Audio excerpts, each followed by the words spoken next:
Hello, everybody. Welcome on in. I did anybody get ads right up until I started, until I transitioned to this screen? Because it seemed like it took that long. But I may have been looking at the thing incorrectly. It may have just been a different thing. I don't know. But welcome in. Hello. First stream in a couple of weeks. It has been too long. As always, I'm so sorry for the delay. And yeah, chronic illness is awful. just gonna put that out there. But welcome and hello, Pen Pipid. Welcome, and Clara and Gaming and Science. Did someone say Ancient City? Yes. It's been a long time since I streamed, and I know that there's an ancient city in the mountain because I happened upon it, and so we might explore an ancient city. I don't know if we're gonna succeed. I might end up respawning a lot, but we're gonna do it. It's gonna be a thing. Yeah. And who else have I missed? Men's Quack and White Wolf Man, welcome in. And Scotty48, Moon 30. Who else? Robert Skitch. Sorry, I'm scrolling. No ads, and absolutely not because of ad blockers. You shouldn't use those. Absolutely. And Orc Boy. Oh, there you are. Hello, Orc Boy. Welcome on in. Yeah, your mobile chat has been breaking a lot recently, so you might disappear. No worries at all, Clara. I'm glad that you're here whenever you're able to be here. Yeah, wonder if there's a secret message in the dice? Are there dice? Oh, wait, did I miss something? Which dice? Are there dice? Have I put dice somewhere? Now I'm confused. That's fine. Yeah, so welcome. I've done a few things in dig season. Hold on, hang on, wait a minute. Let me organize myself. I don't even have the game in the right window. Thank you so much for 12 months, lads of God. My goodness, it's been a full year. How in the world has it been a full year? We're coming up on a year of me being an affiliate, a Twitch affiliate, which is kind of absurd. And I don't know where the last year went. I feel like I blinked and it's gone. Oh, the starting soon screen. I don't think there's a hidden message in the dice. If there is, it's not one hidden by me. So you may be sleepy though. That's okay. Don't worry about it. Yeah, that makes sense. I forgot there were dice in there. So lore for the channel originally, and this is why my name is ArchaeoPlays instead of like ArchaeoCraft or something. I debated going with ArchaeoCraft because of archaeology and Minecraft, but then I was like, well, if I want to do other games at any point in the future, ArchaeoPlays makes more sense.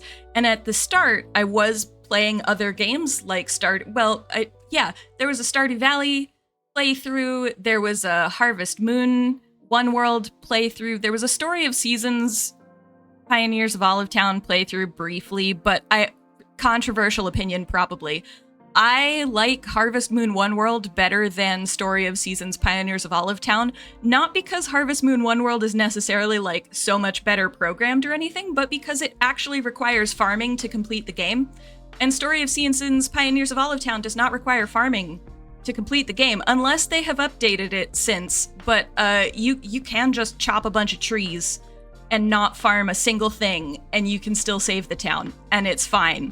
So I feel like it doesn't really count as a farming sim game if farming isn't necessary.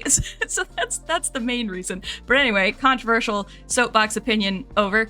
Yeah, it's been over a year for ArchaeoSMP, which is wild. That is wild. I am gonna get back into ArchaeoSMP streams soon, hopefully. I need to organize myself on there. I haven't been on ArchaeoSMP for a little while. I had a lot of family visits, and then there was COVID in the middle, and a wedding, and it's been a busy summer, so I haven't been doing much on ArchaeoSMP.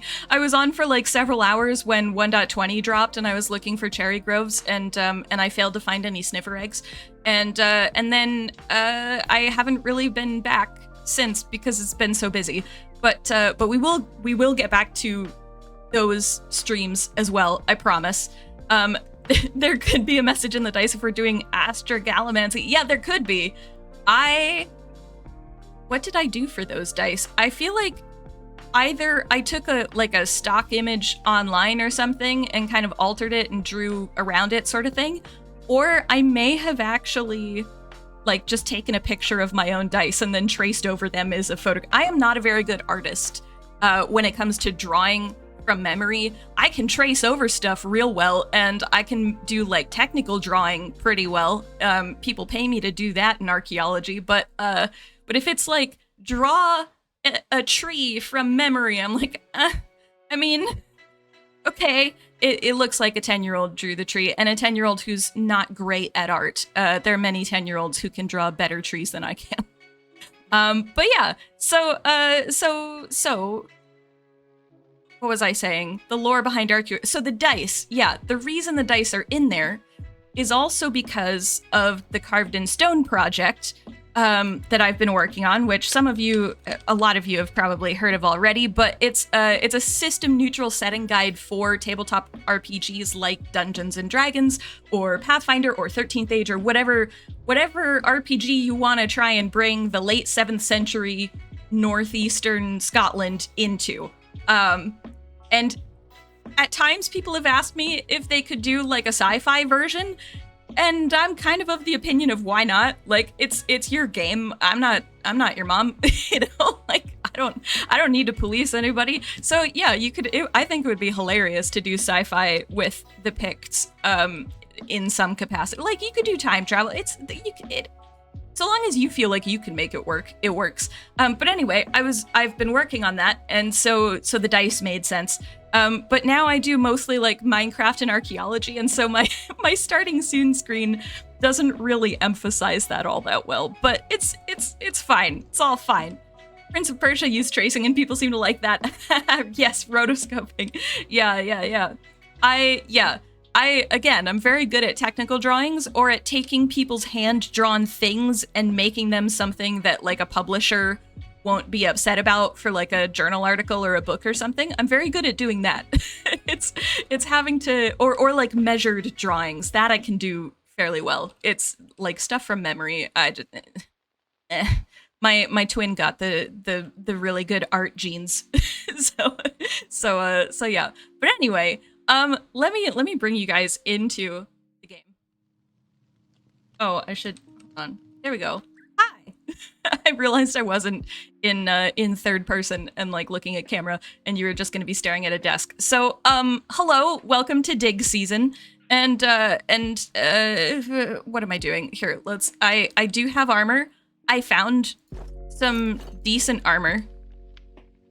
Do I remember how I found this? Oh, because, okay, all right, couple of things. Number one, not much has changed in the house aside from this. Hold on. I got an enchanting table and bookshelves and also grindstone because I wanted fortune. I only got fortune 2, but I need a lot of iron for maps, and I didn't want to keep having to mine iron without fortunes. So I got an enchanting table. I've got a fortune 2 pickaxe. Once I get more diamonds, I might do more. I do have a decent number of diamonds. I just haven't used them. In fact, I don't really know exactly how many diamonds I have. So let's go look. Let's see how much I'm holding out on myself for. I have 19 diamonds. I could easily make another pick and see if I get better fortune. I wanted fortune, don't we all? Absolutely. Hello, Skulk. Welcome on in. Art jeans would be splatted with paint. Yes. Knowing my twin, yes. And also would have X-Acto knives in the pockets. And also pens and pencils and paintbrushes. And pretty much anything that you could do art with in the pockets. Yeah, so I wanted to, basically, I wanted to do a lot of mapping, at least this area, and like probably the shipwreck. I kind of want to do a map per site and have that like in their box with them. Oh, is this paper is that, it's not actually named because I didn't have an anvil. Oh, do I remember what this was for? It was for wheat. Was it like 12 wheat? I'm gonna have to troll through the VODs and remember what it is I'm supposed to name that. And then this is the shipwreck that's like right there. I won't hit the glass with my pick because I don't have silk touch. And even though it probably wouldn't break that quickly, I don't trust my reaction times. Yeah, so I got a bunch of iron. Okay, hang on. Wait a minute. Back up here. No. Back up here. Okay, so I have a bunch of iron and redstone for compasses so that I can make maps. So that I can map the area. Hello, Olivia the Vampire. Welcome on in. Yeah, long time no see. It's chronic illness derails me for like weeks at a time, and it's very frustrating because I want to be streaming every time I say I'm gonna stream. I just physically can't, and it is what it is. And you guys are very understanding, but so that helps with the frustration a lot. But it is still frustrating because I want to hang out with you guys and like do stuff and like make videos. I've been making the same video for like 2 months now. I really want to make a different video. So, I mean, it's a good video. I'm excited for this video, but it did require me excavating a trail ruin, the same trail ruin, 5 different ways. So,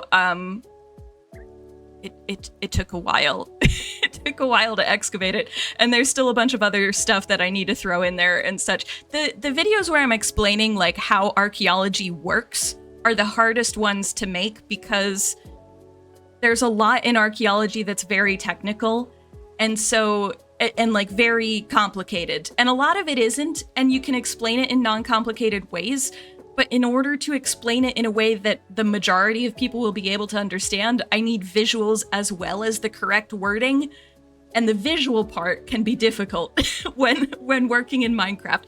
It can be a lot easier than you think with archaeology and Minecraft, but sometimes you end up excavating a trail ruin 5 separate times, and it's the same trail ruin.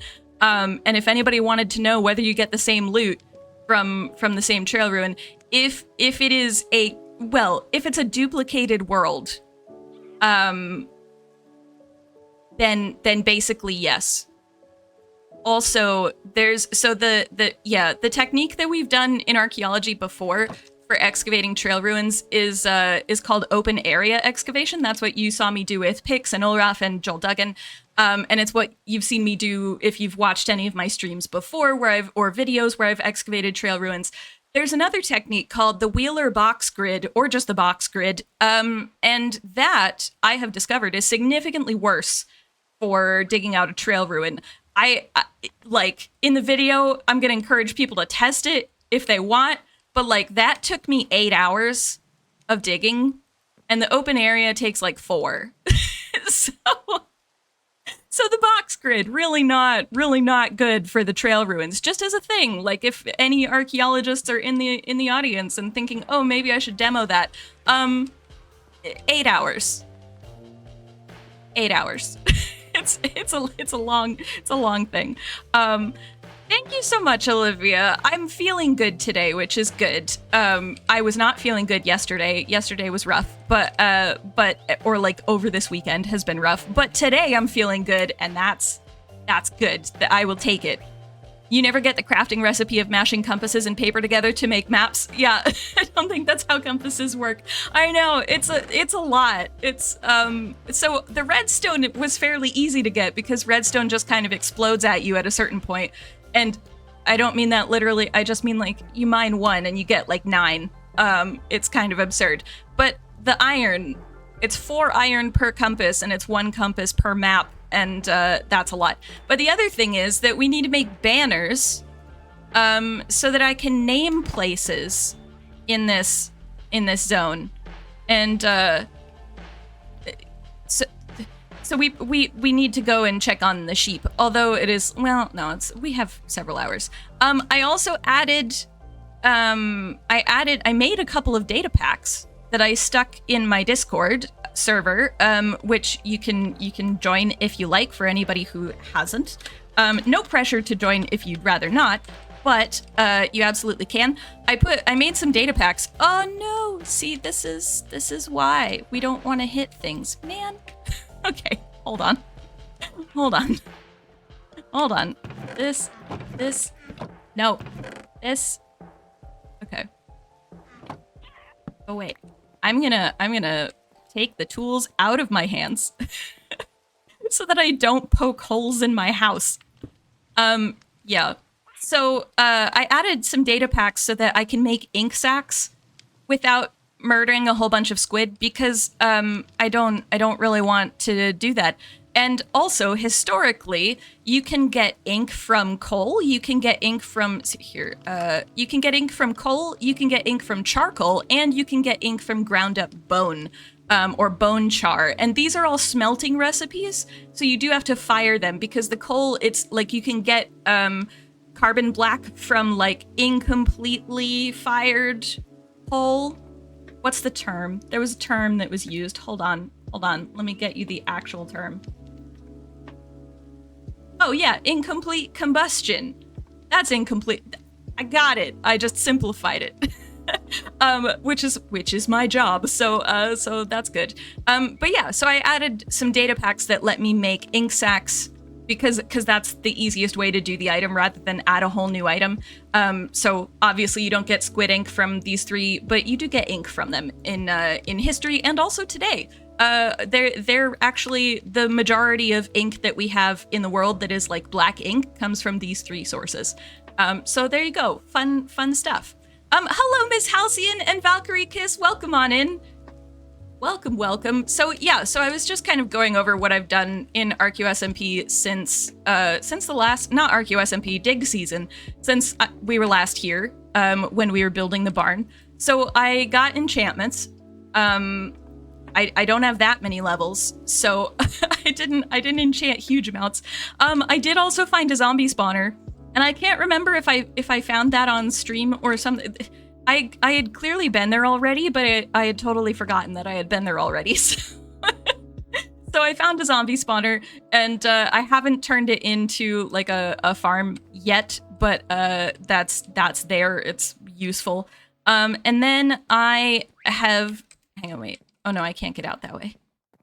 I really want an elytra so that I can jump off of my roof, because living dangerously is fun when keep inventory is on. I think that's part of why I mean, like, I don't like losing all my stuff, but I also really enjoy just jumping off of things and not having consequences for it.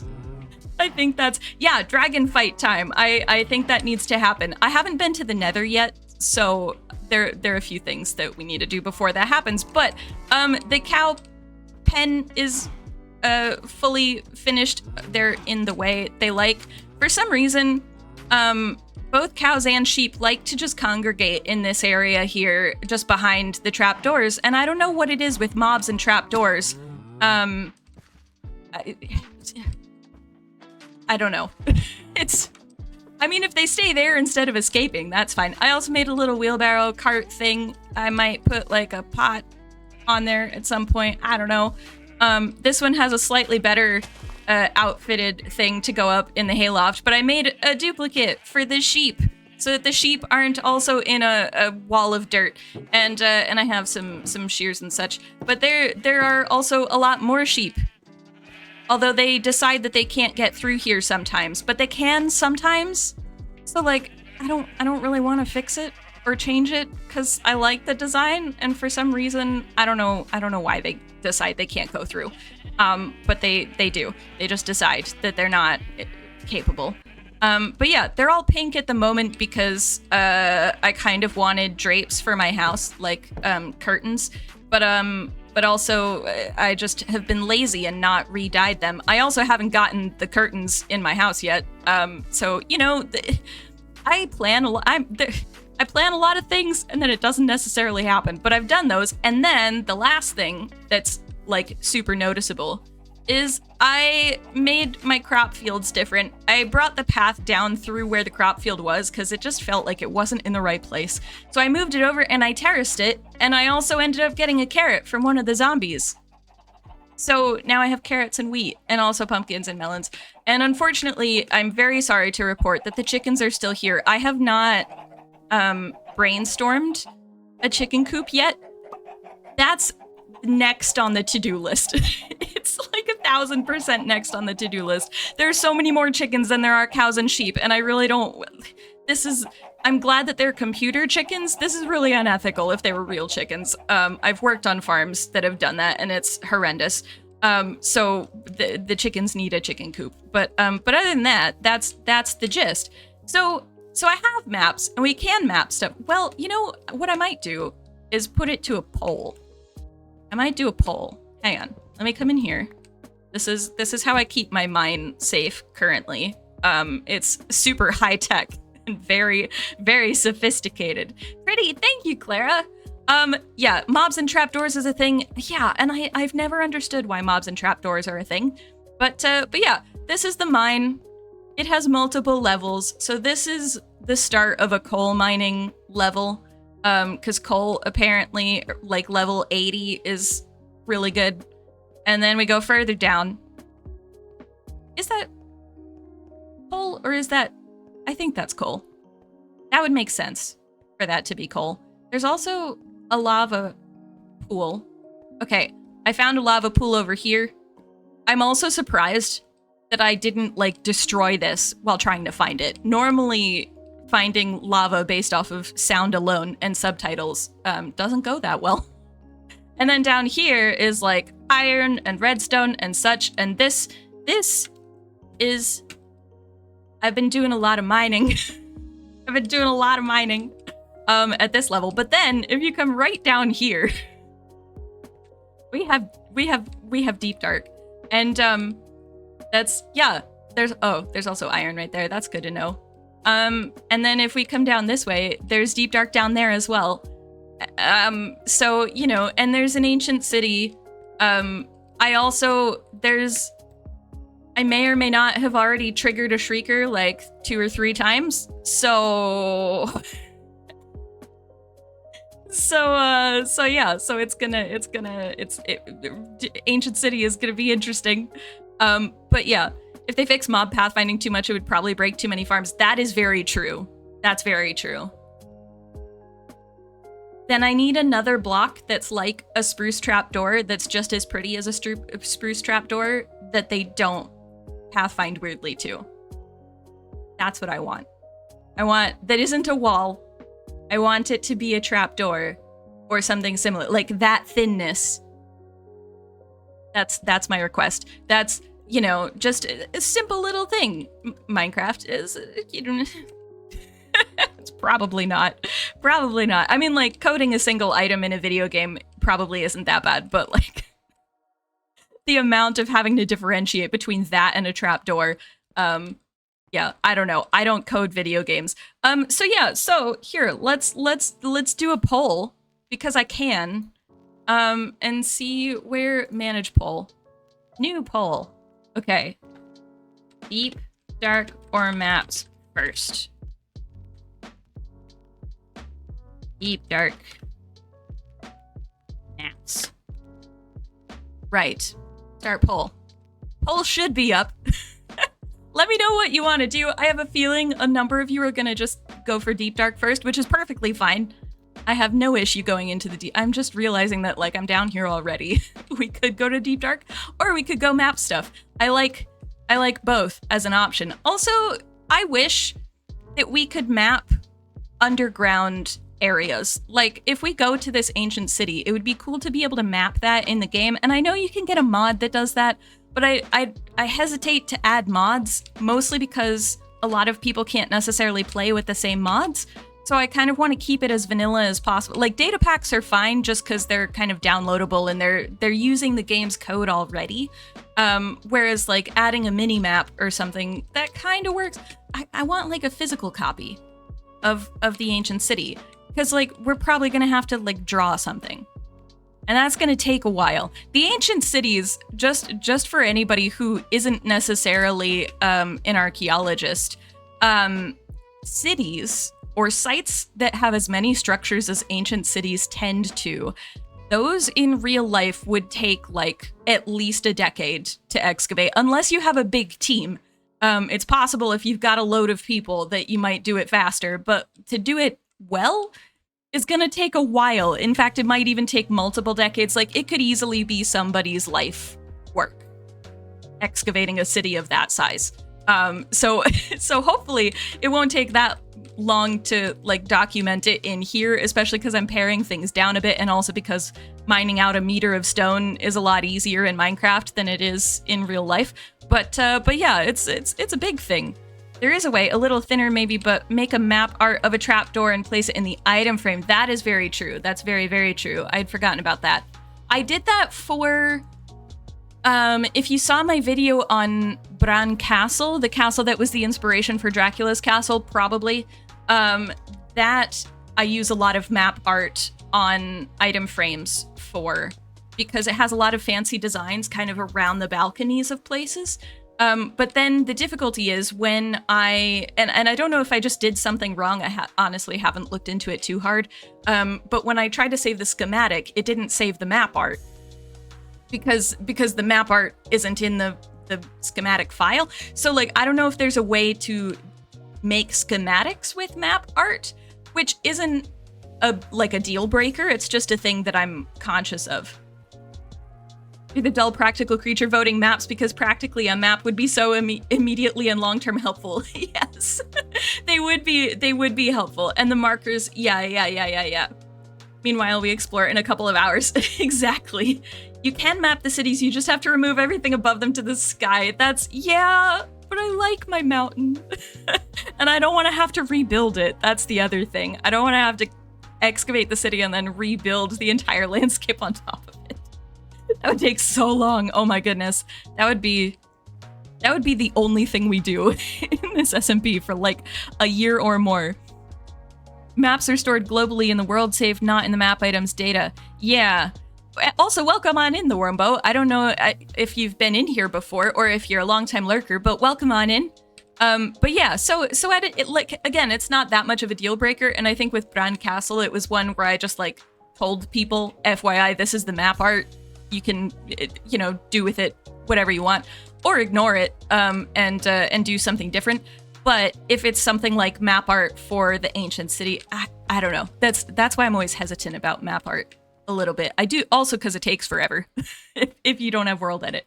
I haven't paid attention to the poll. How we doing? It's looking like deep dark unless 5 or more of you decide that maps would be good.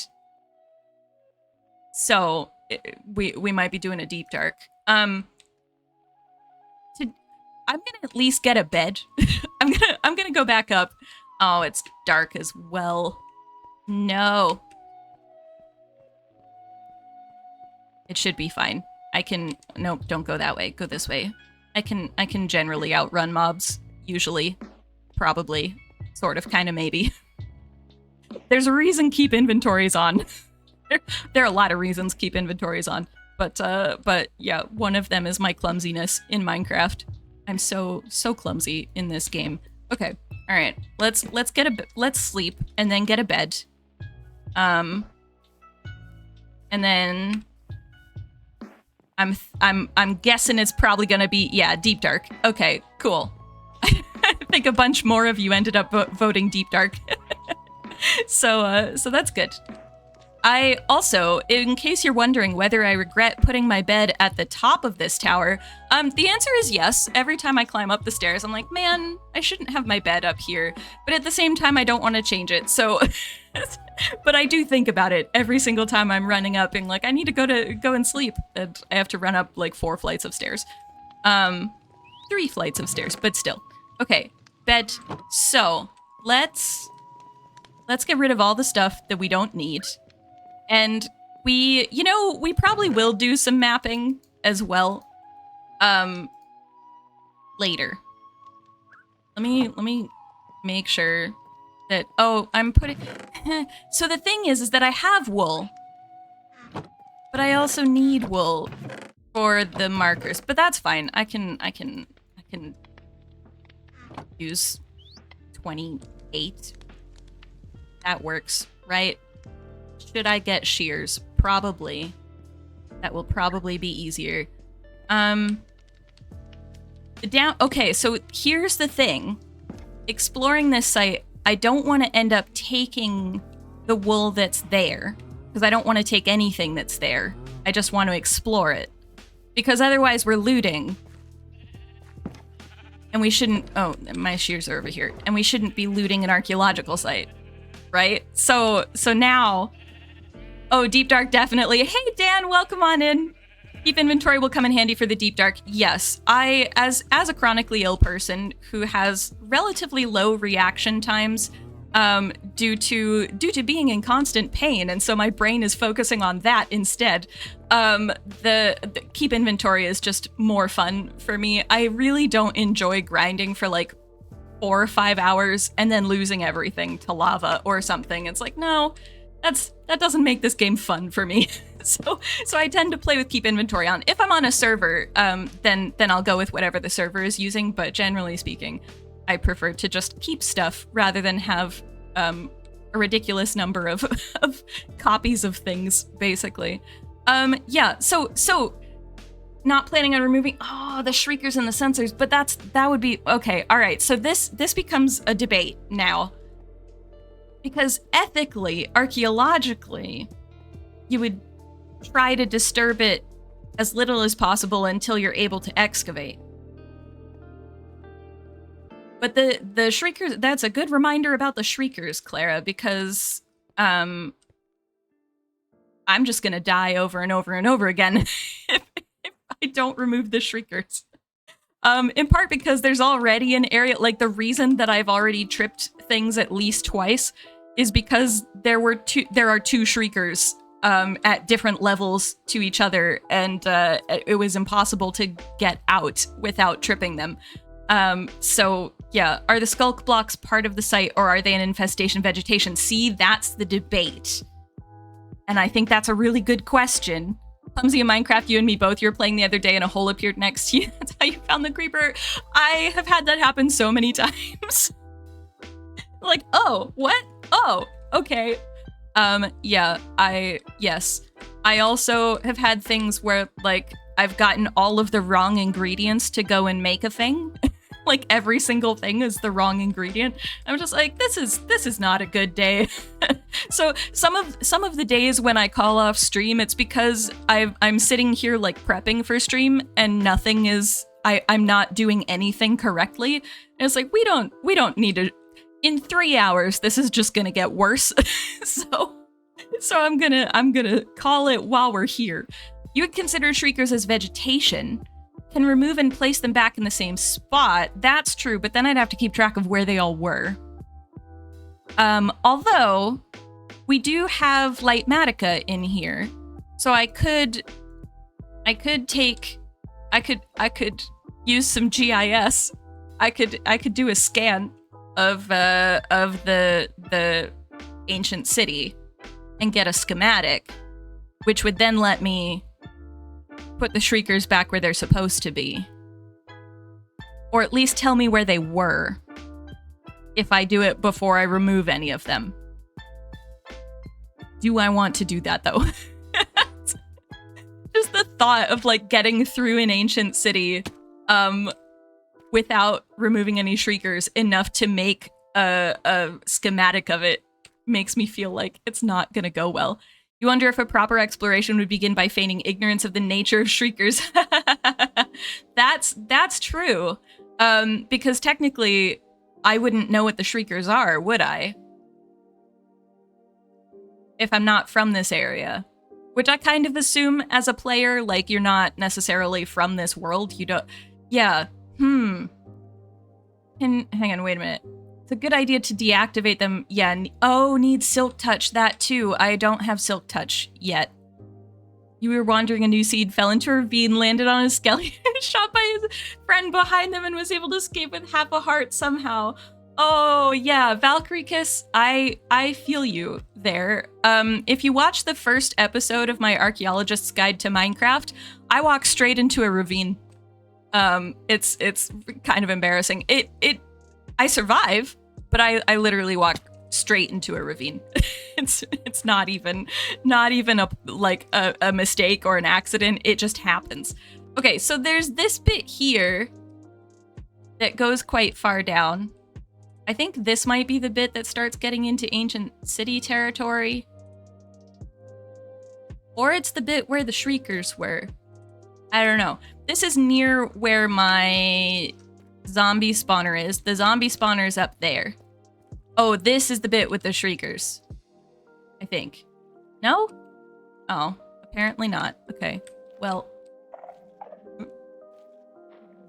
Is it over here? This is looking familiar. Yeah, see? There are two right there. Oh, gosh.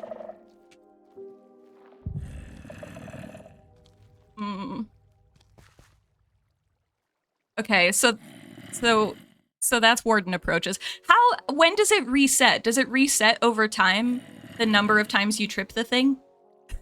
Also, hi Blast Jordan, welcome on in. Trigger removal and immediate replacing could also be somewhat dangerous as it's not that where? Oh, yeah, because I have my zombie spawner thing. Ignore that. I forgot where I was. Walking into ravine, that's how your 30-second hardcore world ended. Oh, I don't play hardcore because I'm too clumsy in Minecraft. There's just no way. Okay, hang on. Somebody was talking about infestation. Hold on. Gaming and science. Technically, it's an infestation, but arguably the infestation is a major part of the city's history. Exactly. So, the debate for anybody who's joining, we're gonna get into an ancient city. The question is, should I remove the shriekers? Because ethically, archaeologically, you wouldn't want to do that unless you're ready to excavate so that you can document things. But excavating an ancient city would take forever. And, yeah, so the question, but also not removing the shriekers means that I am going to be respawning a heck of a lot. I suppose I don't need to be able to sleep. I just need to be able to set my spawn. So the question becomes, can I remove shriekers? 10 minutes per strike 4 times, yes, but when does that count reset? Does it reset at all? Because either that trigger was number 3 or it was number 1 if it reset in between. How would you treat mines in an ancient minefield if we were excavating the area? Ooh, that's a good question. So those, and I am not someone who specializes in conflict archaeology, which would be the primary people excavating minefields, or working in minefields. I think what they would do is they would use trained professionals, like people who are trained at removing mines, to remove them, but they would document where they were afterwards. Like, as they were removed, they would then document that location and map it so that you could still see a map of where these mines were. And then the mine itself, if there were a way to deactivate it, this is a lot of zombie groaning in the... Hold on. Let me get a little further away. It's like really loud in my ears. If you could deactivate the mines, then those would become archaeological finds, like artifacts themselves from that dig. But they probably wouldn't keep every single one, because if you're talking about a minefield, that's a lot of mines. So once you have basically like a representative sample, a lot of the time we don't necessarily keep stuff, not because we don't want to, but because there's no space and there's no people to care for it necessarily. So one of the things you may have noticed in the news recently is that there was a whole lot of theft from the British Museum. One of the curators had been stealing stuff and selling it for a long time. And that doesn't surprise me, in all honesty, in terms of the British Museum not knowing about it, because a lot of museums, it's not that they don't want to know what's in their collections, it's that they do not have the funding or the people power to be able to do that. So when I've documented finds, predominantly like glass beads in museums, there are a certain number that have been in the museum since like the 70s that have never been entered into the museum catalog. They've never been given a number, that kind of thing. So because there's so little, I mean, there is space in museums for stuff, but not for like 700 of the same mine, for example. So on what the excavators would probably do is take a representative sample and then allow whoever is trained in destroying the mines, allow them to destroy the rest, basically, if that makes sense. Could you just encase them in wool to mute them and leave them be? I could, but I don't have that much wool. I only have 28. I do have a bit more, but if we want to do any mapping today, I kind of need that. So yeah, after 10 minutes, it goes away. Okay, all right, so that was strike number 1, basically. Okay. Hang on. If you understand the wiki article correctly, the warning level increases when a shrieker is triggered and decreases again every 10 minutes of not triggering a shrieker. Okay, all right, so then that would have been warning number 1, because it was a while ago that I triggered them. I went mining in between. You looked on the wiki. Okay, it doesn't activate. The warning level decreases by 1 every 10 minutes. Cool. Helpful. That's good. That means I have a lot more attempts to not get destroyed by a warden. Still tricky, as you need a block line of sound from nearby sensors. Yeah, that's true. Leaving the shriekers untouched for quite some time will decrease the warning level. People like a mine. Save a sample and clear out the remaining danger bits. I suppose what I could do is I could mark... I'm trying to figure out what I could mark them with. Because I don't want to just be taking a whole bunch of screenshots of where these shriekers are. I could mark them with torches. Or we could do some pink carpet. If I mine them, and then mark carpet down, I'd be able to do at least a decent amount. Yeah, I can harvest wool within the city. Also, welcome on in, Jay Rivera. Welcome, welcome. I don't know if you've been a long-time lurker, but even if not, you're also welcome. Everybody's welcome. If a player doesn't activate a Skulk Shrieker, yeah, every 10 minutes. Cool. Okay. Used a shulker or so of wool in an ancient city before, yeah. Also, hi, Dragon! Sorry, I missed you there. Welcome on in. Yeah, so... I don't want to harvest the wool from the ancient city because we need to document that as an archaeological site. So I think what we'll do is we'll use pink wool and we'll mark the shriekers with carpets and we'll go until I don't have any more pink wool. Or until I'm feeling brave enough to not use pink wool. Because who knows, maybe I'll feel brave at some point. I also should let you all know I have never explored an ancient city when not in creative mode. So yeah, this is I've watched a lot of people do it. I have not done it myself. So if you see me doing silly things, that'll be why. because I don't really know. The issue with using carpet is it means I have less wool on hand. It does. But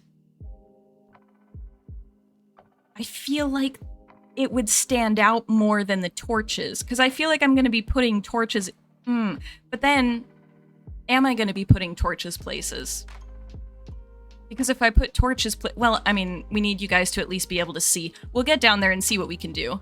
But I need to find a way of placing torches, if I need to, in a way that you guys can actually still see the screen, but also in a way that we remember that they're torches that we placed and not torches that are just like around the ancient city. I don't think regular torches in ancient cities, they tend to be like soul stuff, soul lanterns and things, don't they? Or like nothing at all. Yeah, the wool is part of the site. It's gonna be funny. Yes, get ready for lots and lots of death. It's gonna be great. Oh, is this just a hole? No.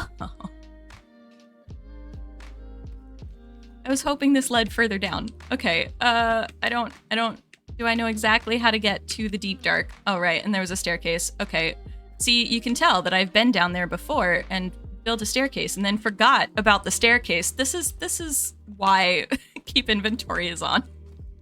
Because I forget about everything.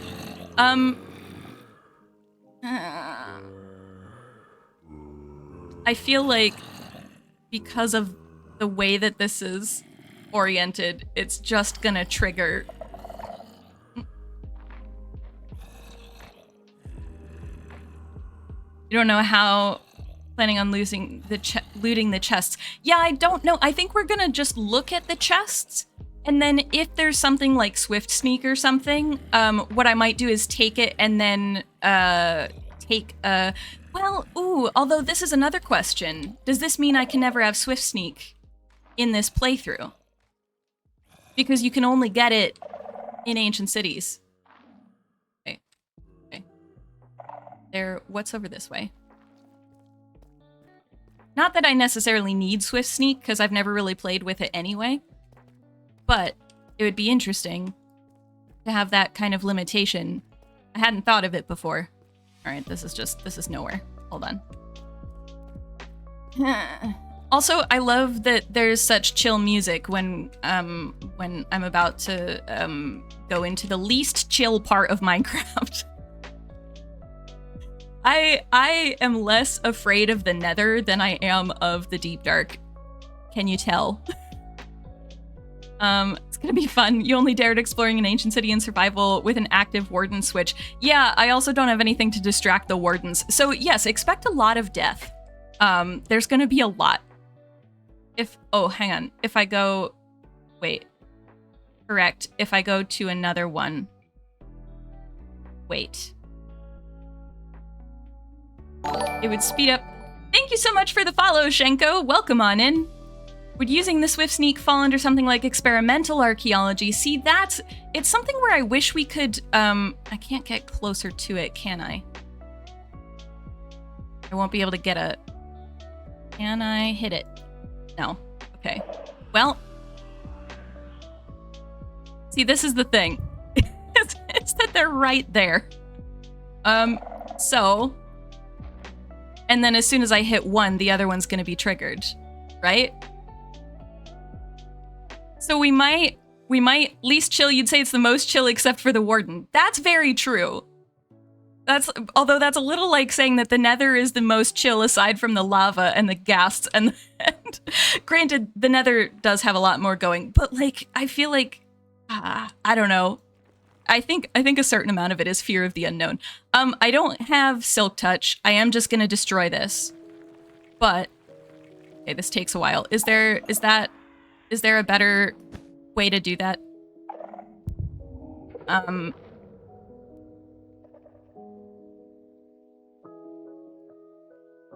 Okay, alright, okay. Is there a better tool for the Shriekers? Is a hoe better? And I just have brought the exact wrong thing? Is an axe better? Take out the sensor? I could take out the sensors. There are a lot more sensors than there are Shriekers, I feel. So, I feel like I would rather deal with the Shriekers instead of the sensors, but that is a good idea. Might make sense to mark the path to the city once I find it. Yes, absolutely. Hoe is the tool for Skulk. Yeah, okay, alright. Well, clearly nothing is getting triggered here, so it's fine. Everything is fine. I'm a functional human. I'm a professional. Imagine this. I'm an archaeologist and I'm afraid to go deeper. It just doesn't happen that way. Okay, we're gonna do that. Because I'm not aware of a Shrieker anywhere near here. Okay. Is this gonna take me to the Deep Dark? No, but it takes me to a heck of a lot of redstone. That's helpful. Does this go anywhere? It doesn't. Okay, alright. Question becomes, this stuff, is this archaeological? Because as far as I'm aware, there's nothing human-made here aside from the torches that I just placed. So theoretically, I could dig through it to get to the ancient city? Do I remember how I got to the ancient city originally? Absolutely not. I don't. I have no idea. But yeah, theoretically there's a path somewhere, but it's probably easier to just dig rather than worry about exactly where that is. You're not hearing, oh, you're not hearing which? Oh, the shriek of the Shrieker. Okay, hold on. Let me see. Music and sounds. What would that count as? Is that ambient environment stuff? I could bring that up. I was playing Sky Factory 4 yesterday because it's my favorite mod pack. Even though I've played it a load of times, and so I was messing with the sound a little bit. It's vegetation. Yeah, exactly. In real life archaeology, do you place yourself in mortar danger knowingly? No. Actually, if anybody asks you to do that, then you should run away from that excavation as quickly as possible. I mean, like, you can't obviously just like immediately run away, but like, don't work with that person again. If they're like, put yourself in immediate mortal danger, yeah, that's pretty much a problem and probably illegal. So yeah. Okay, here, let me go. Can you hear the sensors? You wouldn't consider Skulk to be archaeological, but probably something geological. Vegetation. Yeah. So the environmental scientists are going to be annoyed with me if I dig through this, but last time I checked, there aren't any of those on this in this playthrough, so it's kind of fine. Lore hints suggest the Skulk is some kind of infestation that, among other things, made the ancient cities uninhabitable. Yeah. Could hear the sensor, just not the shrieker. Okay. Well, I don't have another shrieker, but next time we find one, let me know if you can hear it. Even though the next time we find one, that will trigger a warden. What do we think? Shall I just dig? Technically, I could just go into free cam and figure out exactly where the ancient city is. I could just do that, but yeah. Not hearing was just that it has a cooldown. Oh, it could be. That's true, because I triggered it. Triggered a couple of them right after each other. What do you think? Shall I dig straight down and see what happens? Do I remember exactly where my bed is? No. But you know, we're here. Let me write down what coordinates I have. Do I have a writing utensil? I'm such a good academic. I have writing utensils all over the place. I'm not opening a box of pencils. It's fine. Hold on. What am I at? Negative 925 and then 1926. That's almost right under my house. My house is negative 940, 1930, basically. So yeah, so that's fun. Dig, dig, dig. Okay. It's organic because it's formed by the death of things. That's true. That is true. It's basically like carbon. Sonar mode equals free cam. That's true. My PC is a built-in notepad. Yeah.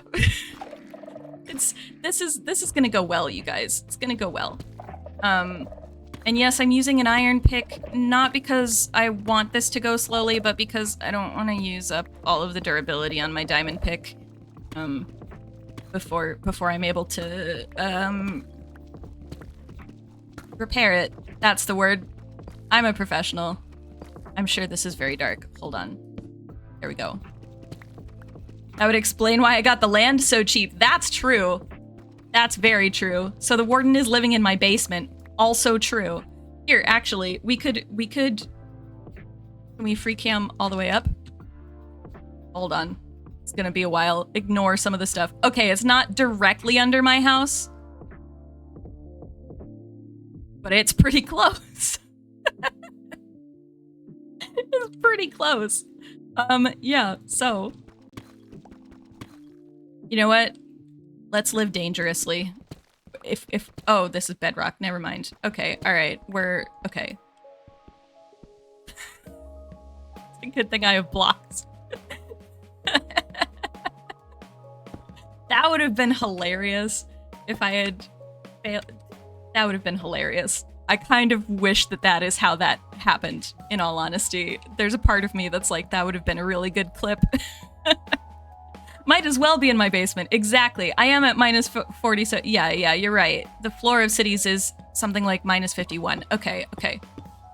That's true. I used to know this information, and then I forgot this information. Okay. I'm gonna free cam because I feel like me digging through Deep Slate with an iron pickaxe is gonna have a certain number of you wanting to destroy the world. There we go. All right, so we do have a little ways to go. Need to get over that way. So, of course, I said this, and then I didn't. promptly didn't figure out exactly where that is. Okay, so it's basically behind me. Directly behind me. Okay, let's go back up. Because it seems like this kind of goes in the right direction over this way. So I didn't even need to trigger those shriekers. I could have avoided it. It's fine. Everything's fine. I'm not gonna... Where's my bed, actually? I'll bring it when I respawn. It'll be fine. It'll be fine. Let's, you know what? Let's just dig this way, I guess. I don't know how long it'll take to get over there. It does seem to be a ways away. I wonder if I must have been caving then and found it rather than down in my mine. On the plus side, I get more tough, which is probably my favorite stone block in the game, except that it's a little bit too bluish greenish in color for a lot of the builds that I want to use it in, which makes me sad. But I like tough. I might be in the minority. I don't know, but I like it as a block. It's good. Too far. Yeah. Absolutely. Okay, we will get to this ancient city here. It's a good thing that I decided to use.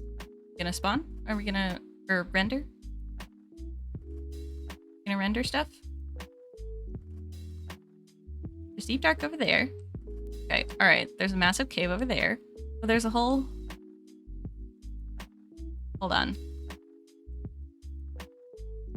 Am I moving towards the mine shaft instead of an ancient... There is an ancient city. Where is it? Part of the danger of lighting up all of the... Okay, it's... Alright, it's over there. Okay. We were going in a decent... Okay. I need to get back here. That's fine. I saw the mine shaft and was like, ooh, structure. That must be the ancient city. And it's not. Down here. Hold on. I forgot that mine shafts exist. There's multiple periods of human activity in these caves. All right, let's go over this way. Over this way. All the way over here. And over this way. And then theoretically, this will get me close. I promise there will be lots of death eventually, momentarily. Tough is severely underrated. Fantastic texture block for old stuff. Yeah, I really like tough just as a texture in general. Whenever I have a build that is not the right color tones for tough, it makes me sad. Which happens surprisingly frequently because I refuse to only build buildings that work with tough. But at the same time, tough is such a good block. Okay. I'm gonna quintuple check that I'm going in the correct direction. Just because. It'll render eventually. Probably? Maybe? Kind of? Okay. Alright. Yes. Good. Wonderful. just because streams are not fun when you're just watching somebody try to find something while mining deep slate with an iron pick. There is a decent chance that I trigger a warden as soon as I enter the ancient city, just as an FYI. There's a sizable chance. I'm so bad at Minecraft. Well, I'm bad at PvE. I'm real bad at PvE. It's gonna be fine. Everything's gonna be fine. It's all fine. I've never had to work with something as dangerous as a warden in real life archaeology, personally. I've done a lot of the archaeology I've done in the UK, like in Scotland, and we don't have any apex predators here. So, like, we don't have to worry too much. Like, there might be an adder somewhere, but They're probably not. In fact, most of the time, the main thing you have to worry about in Scottish archaeology is if you're digging anywhere near cows, particularly if it's calf season. Then you have to be real careful around cows, and that's pretty much the only like animal danger or non-human danger. There is like weather issues, of course, but generally speaking, it's like you're generally fine. Whereas, and when I was doing stuff in Indonesia, well, I was digging in the Philippines and in Thailand, and so there would be bugs and things. All right. Okay. There'd be bugs and things, but we didn't have like massive danger. But I did know somebody who worked in the Olduvai Gorge in Kenya and Tanzania and such. And he had to deal with lions a lot. He had to be very aware of lions.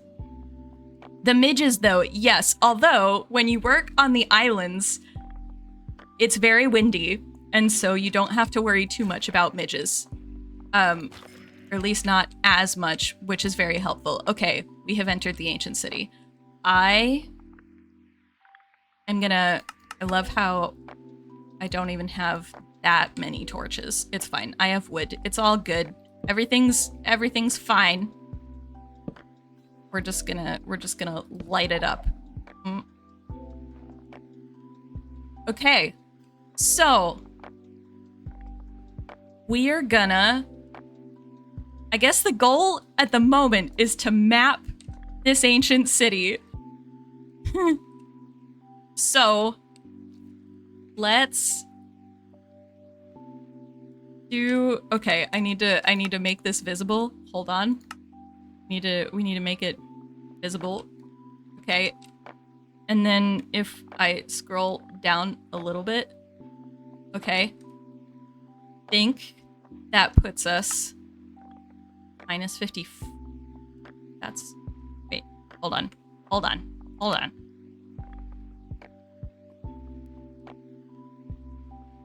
That should be good. Minus 54. Yeah, that should capture everything. Okay. We'll return if we can get to the other side of the thing. So let's see. 944, negative 944. And then 2006. Here we go, I guess. The existence of tough means that your spelling back in 5th grade wasn't as bad as you thought it was. Yeah, there's so many words that seem like misspellings of really common words that aren't. And I wish that that we knew that back in 5th grade or 3rd grade or whatever grade. Yeah. My spelling was not very good. Okay, how do I get up there? There's a bit over here. This is the other issue, is how do I get on top of something without removing or placing blocks? Okay. So, this is gonna be fun. I'm impressed that there's wood that survives. Okay, torches. We're gonna put torches on the wool because that way we know it's ours, right? Torches don't spawn on top of the wool, to my knowledge of these sites. I know very little about these sites, but I believe that should be fine. Okay. I'm impressed that, I mean, same with like the abandoned mine shafts, the fact that wood survives, that's some really good preservation conditions right there. I have rarely been in a place where wood survives. So that's cool. Fun times there. No, there's no structure there. That's lava. Okay, all right. This is a structure over here, but I can't easily get into it. Okay.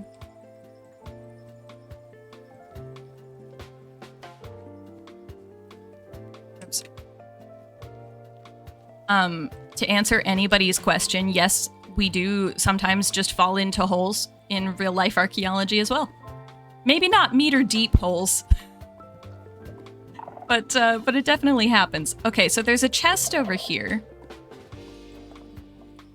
but you're not triggering a shrieker, which is helpful. Sharpness 4. not bad, but I think I'll leave all of that there for now. We'll get it when we go through documenting this whole thing, which is gonna take forever. Also, that's nasty. Talk about a death trap. Okay, here's the thing. You know what? We can do a prediction. Let's do a prediction. Hold on. Let me get rid of this. Start a prediction. We're gonna do... Hold on. How many times will ArchaeoPlays respawn? Just in case there's any censorship or anything. I feel like we can do, like, less than 5 and 5 or more?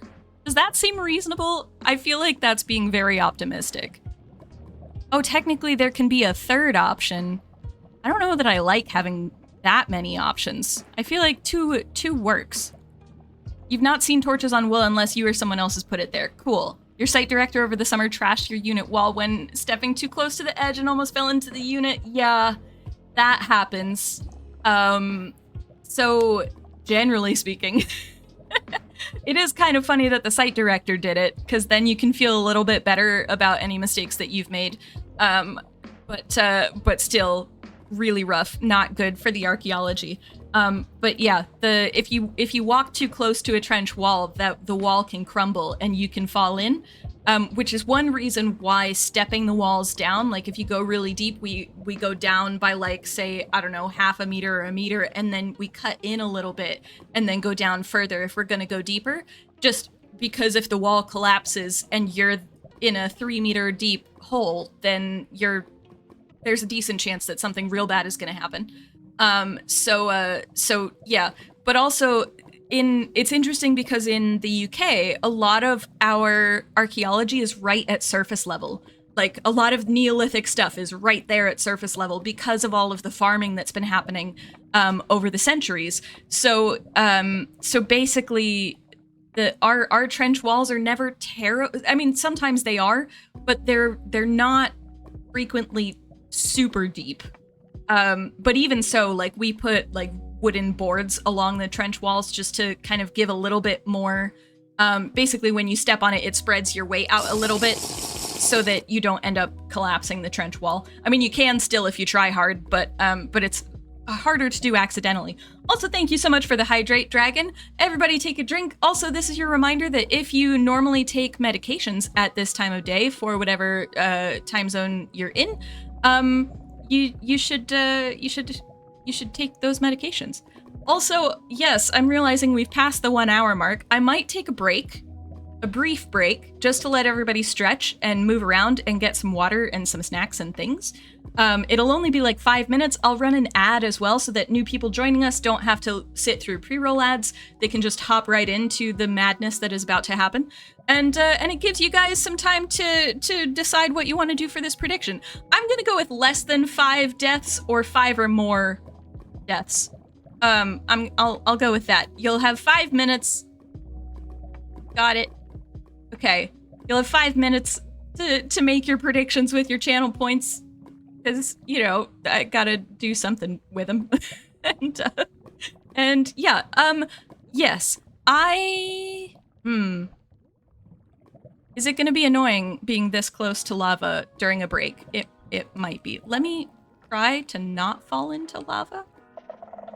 Just go, like, right here during the break. There we go. All right, I will be back in about 5 minutes. I will see you all in 5 minutes. Feel free to make a prediction, get a drink, take medications, etc., etc., etc. And yeah, see you in 5 minutes.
welcome back.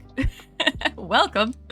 I appreciate that. I appreciate that you guys kind of spread out your predictions. There are 6 of you that are thinking I won't die more than 5 times, and I appreciate that. Or 5 or more times.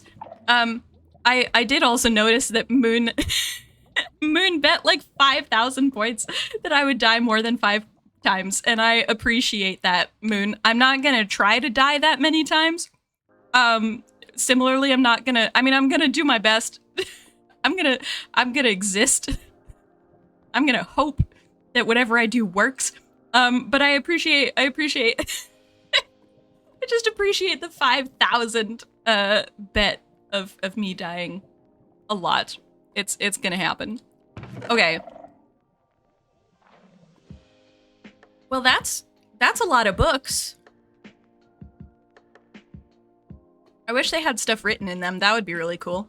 Potion of Regen, also cool. Also some Amethyst, and a Curse of Binding Unbreaking 3 Iron Legging, along with some Skulk. And Echo Shards. That's true. We don't really know what the Echo Shards are useful for. I mean, technically, like, in the game, they're useful for making, what's it called? Recovery compasses. I have keep inventory on, so recovery compasses aren't really, they're not super useful unless I'm trying to get back to a spot and I don't know where I was kind of situation. So like if you just have a recovery compass, it just, every time you die, it just points you to the last time the last place you were, basically. Can you tell I've not played with recovery compasses? Predicting having to respawn 5+ times and summoning more than 5 wardens are 2 entirely different questions. That is very true. That is very true. Yes. I think there will definitely be a lot of wardens. I'm gonna try to not have that many wardens, but in order for this to be interesting, I feel like we need to take a certain number of risks, because otherwise we're just being sneaky all the time. I mean, I know I'm sneaking here, but you know, like, I want to at least try to give both options a shot of being correct. I don't know that I have enough faith in myself to not die 5 times or fewer than 5 times, but you know, I appreciate the confidence in the 6 or 7 of you who did. Works basically like a lodestone compass, except locked to the location of your previous death. Okay, so you don't have to make like a, that would be weird to have to make a new one. I just never thought of it before because I'm like, not super necessary for me. Okay, all right. So far, I haven't hit a shrieker, but I know that there's a shrieker. I saw one. I don't remember where I saw one, but I saw one. Yes. There's a lot of wood here. Like, a lot. I know in Minecraft wood doesn't decay, but again, that would be like really impressive preservation conditions. That's what I'm trying to say. It'd be really impressive preservation conditions for a site to have that much wood. And also the candles. And the fact that the candles are still lit is interesting, because that would not happen in real life. So there's a part of me that wonders if, like, the warden keeps the candles lit, because there's nobody else down here. So does the warden light the candles? Did the warden place the candles? Are the candles there from the warden and not from whoever built the city? Lots of questions. So many questions. Let me see. Where's... Trying to... Okay, alright. Let's put this here. I feel like so far I'm lucking out on the lack of shriekers, because there are so many sensors. There's one over there. Okay.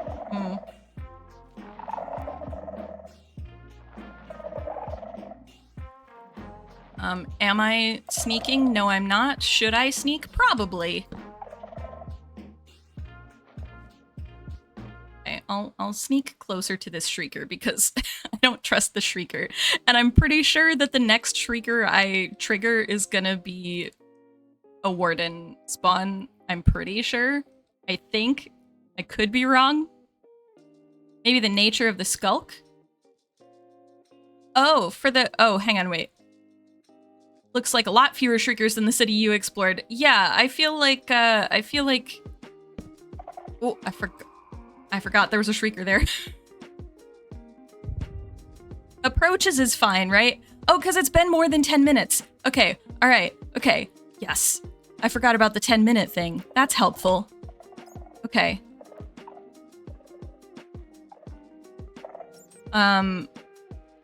Do I have to sneak on wool? I don't, right? I can just move on wool. It's regular blocks I have to sneak on.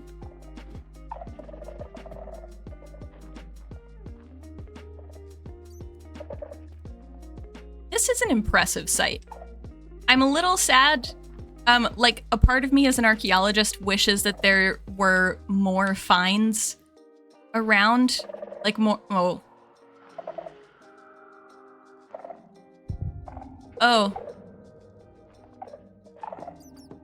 Okay, advances that... I haven't done anything! I'm not doing anything. Is the bat setting it off?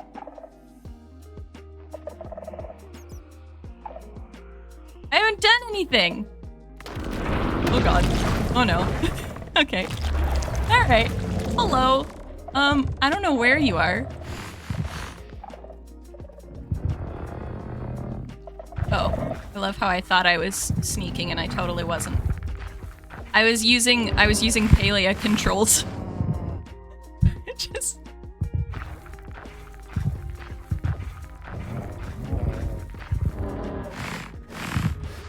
No, if I just stand really still, the bat can set it off. Yeah, that's annoying. Okay, hello, sir. Hi. Also, I shouldn't assume that you're a sir.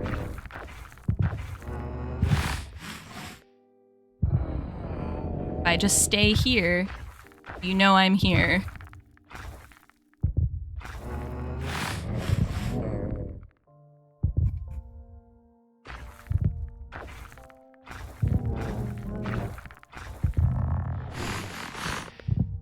Know that I'm over here.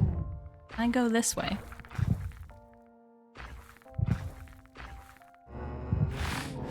The shrieker went off, still didn't hear it. Only saw the sensor was going off. Okay, because I can hear it. So I wonder why you're not able to hear it. Do I still have to crouch from the warden on wool? You know what? We're gonna find out.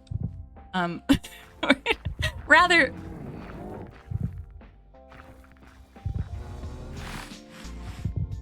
No, I think he's still confused. Although, as I said, I shouldn't assume it's a he. I think they're still confused. There is a sensor there. I've lost track of where I am in the site now. This is the issue, is that you lose track of where you are. And these sites are enormous.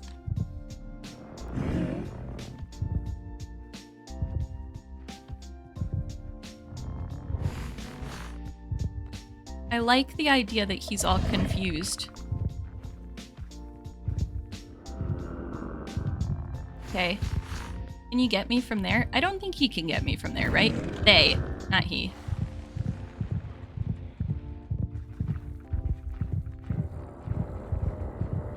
Okay, well that's worrying. But also...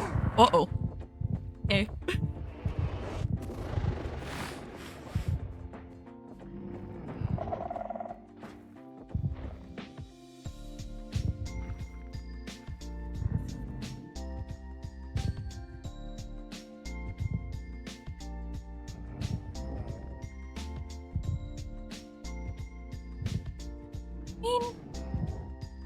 Okay, where is he? They. Where are they? I shouldn't have come up on here. That was a bad idea. That was a bad plan, getting up onto this block. Because I need to get down. All right, okay. Where are you?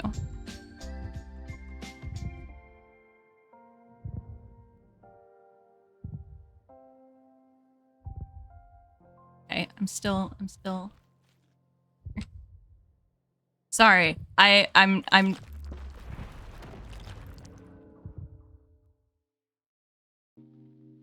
okay.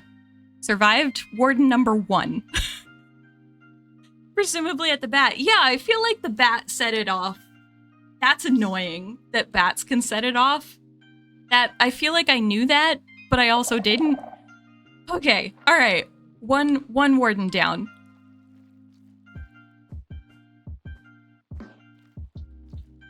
Okay. That's my torch. These have got to be my torches, because this is around where the warden spawned. So, let's do this. Let's light up the area. Not that that's going to help against bats. It wasn't, but... Okay. I feel like I must have... I was walking entirely on wool. Or is that not wool? That's not wool. That'll be why. Okay, alright. It's fine. You know, the danger now is that now I feel like I can handle this.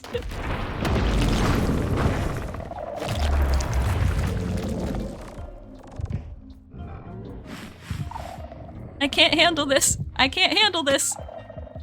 It's fine. It's fine. Everything's fine. It's all fine. Everything is fine.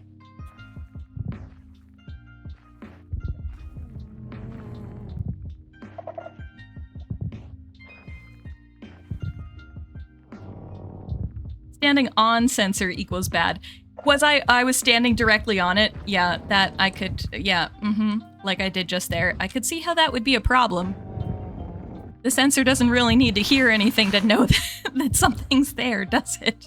If you're standing directly on it. Where are you?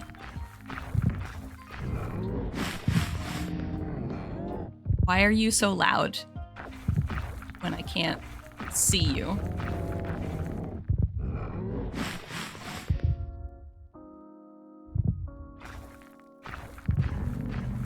Gosh. Oh, there he is.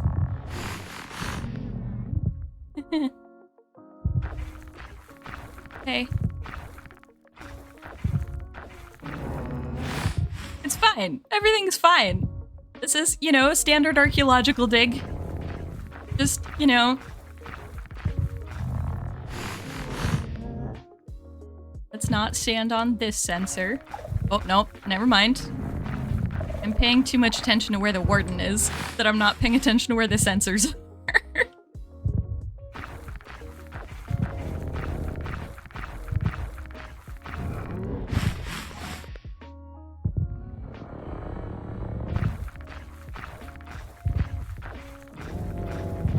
I'm also gonna check my brightness once he goes away.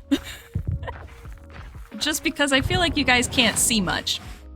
And I don't know if I'm on the brightest setting. I feel like I am. But maybe that got reset somehow. Or maybe I forgot. Oh! Hello! No. Okay. Oh, no. Nope.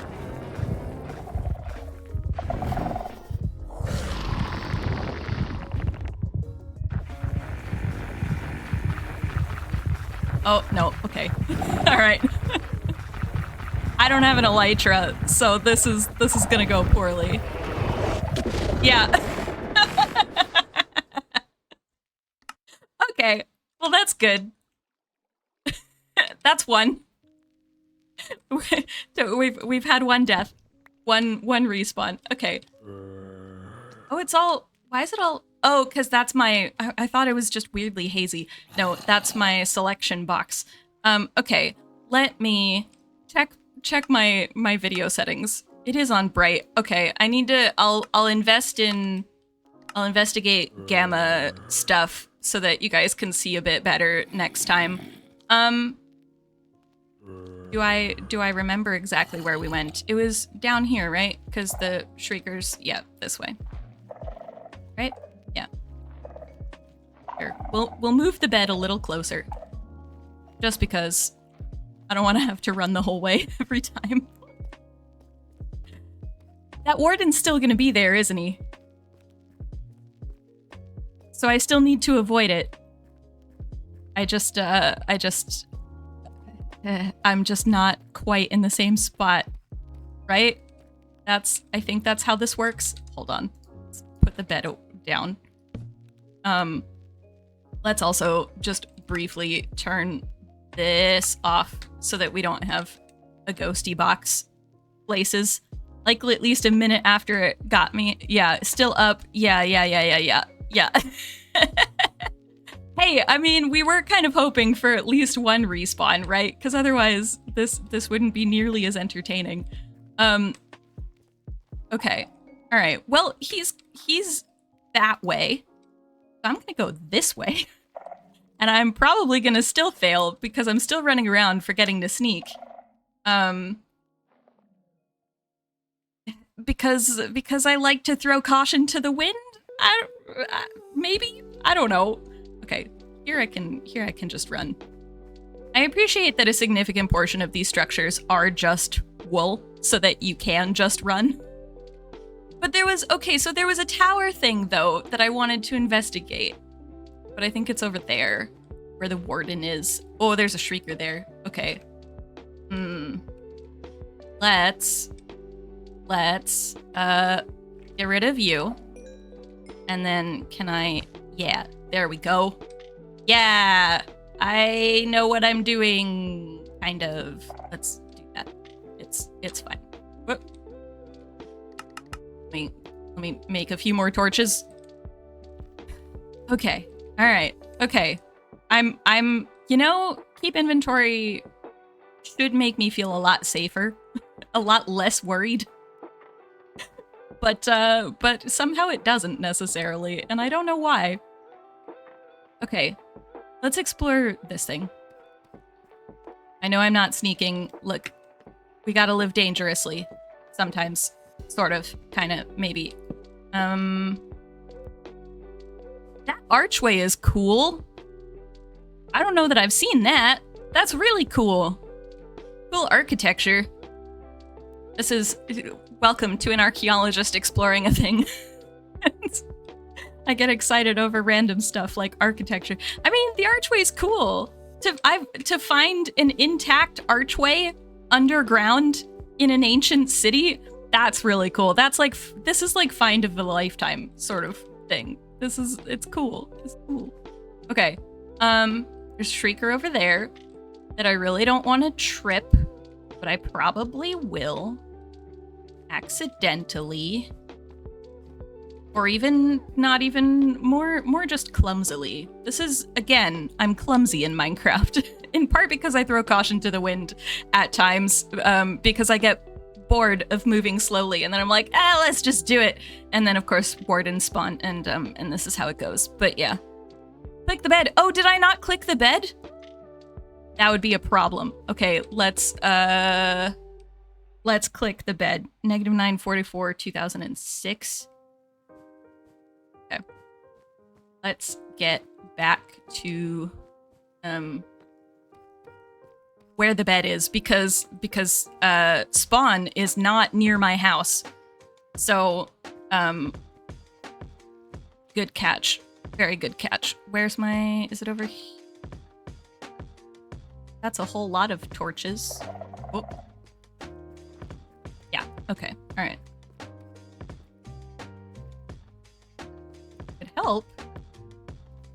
It would help if my keyboard... Nope, okay, all right, my keyboard. I say it's my keyboard. Some of it's my keyboard, and some of it is just my inability to function. Okay. Now let's go exploring. Let's go this way. Okay. You know, I'm gonna run and see if there's shriekers in this area that I should take care of.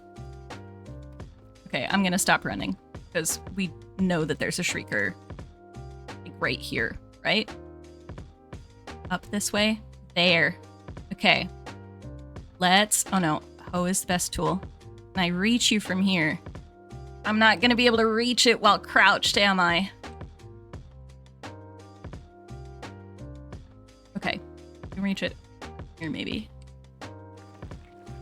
Yeah, okay. Wait, what? No! Oh. Where? Where was the other sensor? Or other shrieker?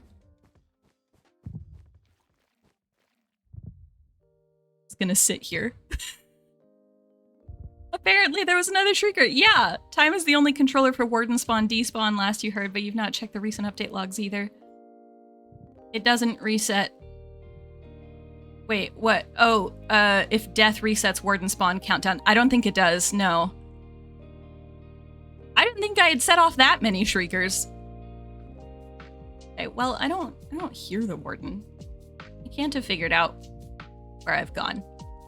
So, you know, this is a non-systematic exploration. We're doing a random sampling. It's a whole excavation technique. We're not excavating, but we're gonna use it for exploration. We are just doing a random sample. This isn't where I was, is it? No, oh, there's a shrieker there. That'll be fun. Are there two? It looks like there might be two. Hold on. There's a lot more than two. It's like 5. 5 and a hole that goes into lava.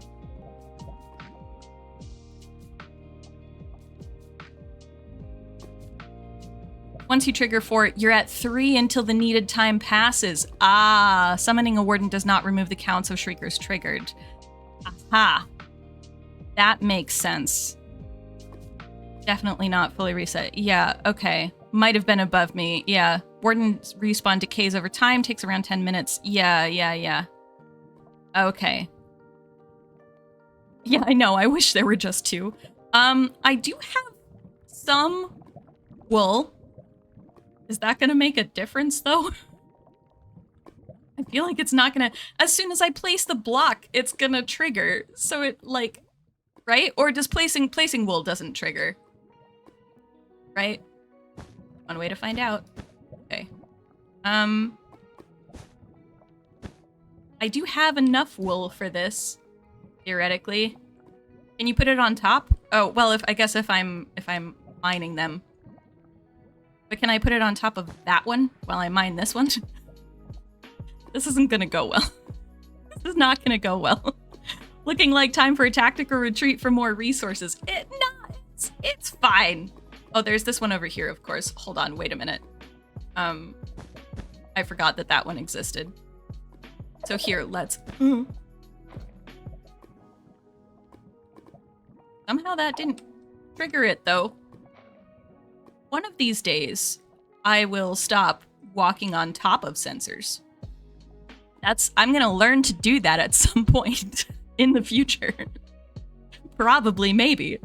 Okay, can I get up here at all? I think I can. If I go up here. Okay.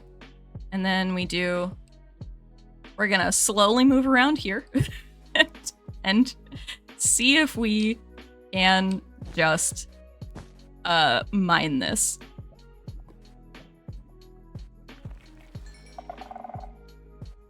Okay. All right. We got that one. Sweet deal. Okay. All is not totally lost. Oh, hold on. I say as I just place a random block. Everything is fine. It's all fine. You know, forget about the multiple wardens. It's, you know, they're probably not here anymore. It's fine. Everything is fine. Okay. All right. I can do this. This is the thing, is that now I'm gonna get overly confident and I'm gonna end up respawning again. No, I lost a wool. It's fine. Everything's fine. Okay, all right. I love that I'm now just like running with just being like, it's fine. All the possible shriekers I haven't seen yet, they're fine. I can't take it though. I really want to. 2 of them in the same one. I hadn't even seen Cat yet. And Piercing 2. Piercing 2, I mean, that's fine. I really, okay. So here's the question. Because, like, I feel like, archaeologically speaking, if we were to find a record that was unlabeled, or that, like, we didn't know what the song was that it was labeled with, I feel like we would try to play it. Probably not the artifact itself, like, we would probably try to make a copy of the artifact as best we could. But even then, because, like, now you could do probably, like, a 3D scan and then 3D print something that would then work in a similar mechanical way. But, like, if you're doing an archaeological dig and you find a CD that isn't scratched all over the place, I would want to know what's on the CD. Like, I feel like we would investigate this. Is this me just justifying me taking other side out of here? A little bit, yeah. A little bit. But similar to, like, Swift Sneak, I feel like I can document which chest it comes from. And then, theoretically, listening to it is in pursuit of the knowledge of who these people were. It's the we all over again Archeo Villager arc. Oh my gosh. Yeah. Here, we're gonna F2.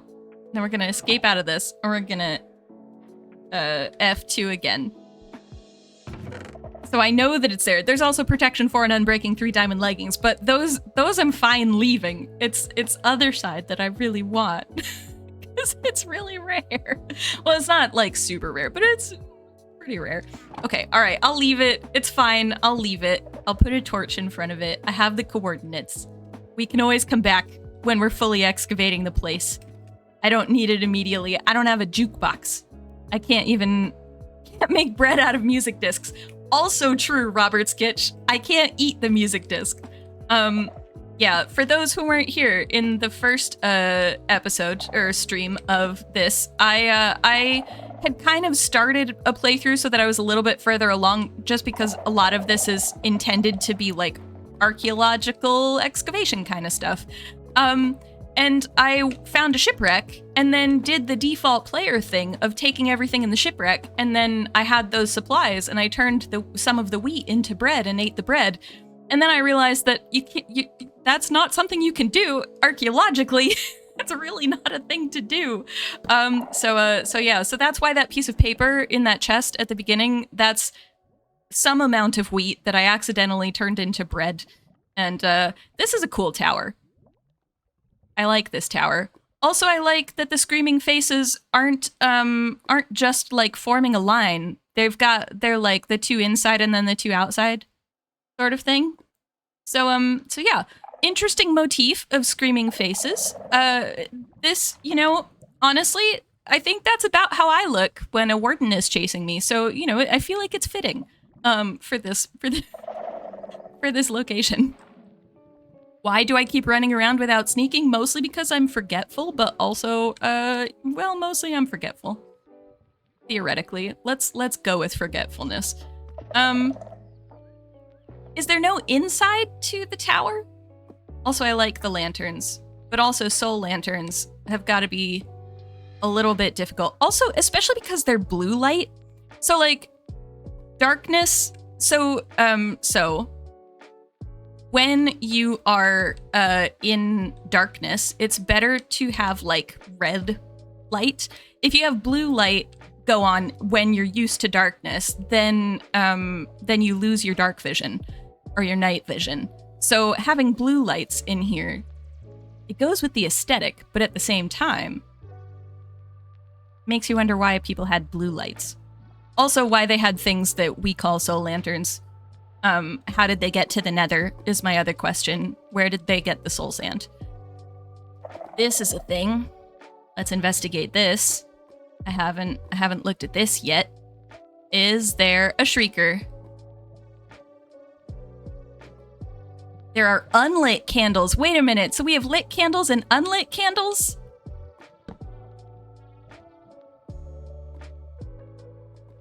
What? So then why are the ones that are lit? Are those ones lit? Well, they're too far away for the flame to render. But still, we have unlit candles. In front of like an altar or something, some kind of altar. I mean, there are candles in front of it, hence why I'm suggesting it's an altar. It might not be an altar, but it does have candles, but they're not lit. So then even more argument that the other candles are candles that the warden keeps lit, or that some other random person who I've never met and probably will never meet, has decided to keep candles lit down here for some reason. Welcome on in. Hello. No inside, only other side. Exactly. Maybe the soul lanterns were regular lanterns originally before the skulk happened. Ooh, that's a good thought. That's a real, I like that. Oh, I've been here already. Okay. Let's go somewhere I haven't been. The wardens have likely despawned by now, at least the ones that I've summoned already. We're seeing how many times I have to respawn down here, Bees, because yeah, I've summoned like 3 wardens, I want to say. Has it been 3? I feel like it's been 3. That's a cool structure. Let's go look at that. Am I running without much care in the world? Yes. See, this is the, I feel like when I have keep inventory on, that's when I end up being chaotic. I end up being a much more chaotic player because I'm like, whatever, it's fine. Okay. Have we looked at this yet? Oh, well. We did. That's the one with sharpness 4. Okay, all right. So let me, did I go up? Or was this one where we looked at it and then I summoned a warden and so I ran away? That's entirely possible. Best. Oh, right, and that's this one. Okay, all right, we did all of this. Here, let's do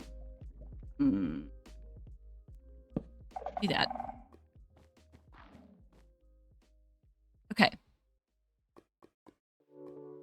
Let's head towards the main altar thing. I was about to jump down and then I was like, no, I should probably use the stairs because stairs are there for a reason. See, this is what I mean. Part of it is that I'm clumsy in Minecraft, and then part of it is that I'm like, no, reckless abandon. So yeah, okay. So this is getting towards where we were when the first one was summoned, right? I feel like maybe, kind of, sort of, maybe. It would. I have no idea if there's shriekers over here. I really should be more careful. Okay, for those of you who predicted that I would respawn fewer than 5 times, I will do my best to actually. Well, I will be my chaotic self, but I will try to rein it in a little bit. Because I can sense myself just being like, set off everything, just go for it. And that's not that's not a very fair contest. At least 40? Oh, wow. Okay, then I'm feeling a lot better. But I feel like these, we must be kindred spirits in that then, in the chaotic nature of play, because like the reckless abandon, I feel like we must be similar because I'm fighting so hard to not just be running everywhere right now. Even though I know it would result in a lot of wardens. What's gonna happen, and this is something that I thought of ages ago, like way back at the beginning of stream, like right when I started placing the corner for the schematic, is that once I find the corner for the other schematic and get the schematic, I'm then just gonna recklessly run through the entire thing and see what happens, because it's right there. We gotta, for scientific experimental archaeology purposes, We need to just run through the thing with reckless abandon. Yeah, so definite altar here. Altar thing.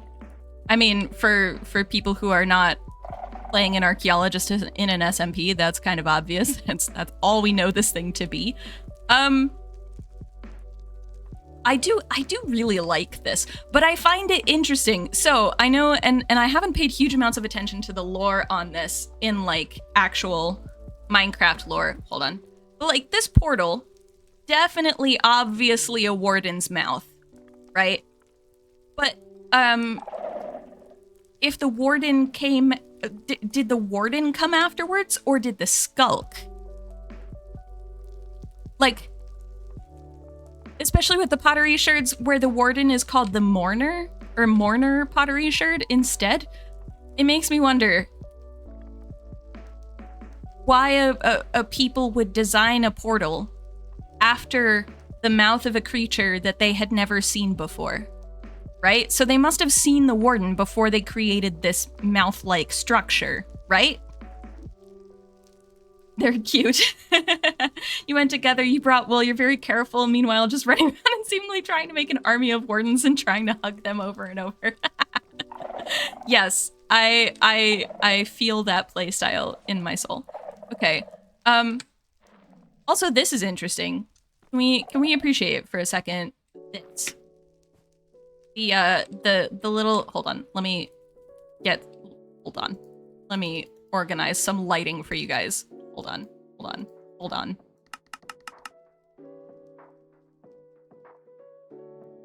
Up.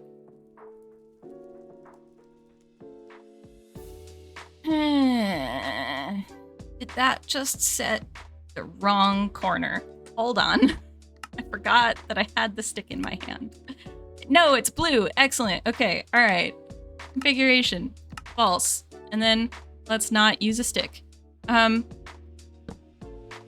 So I find it interesting that there are ramparts made out of wool.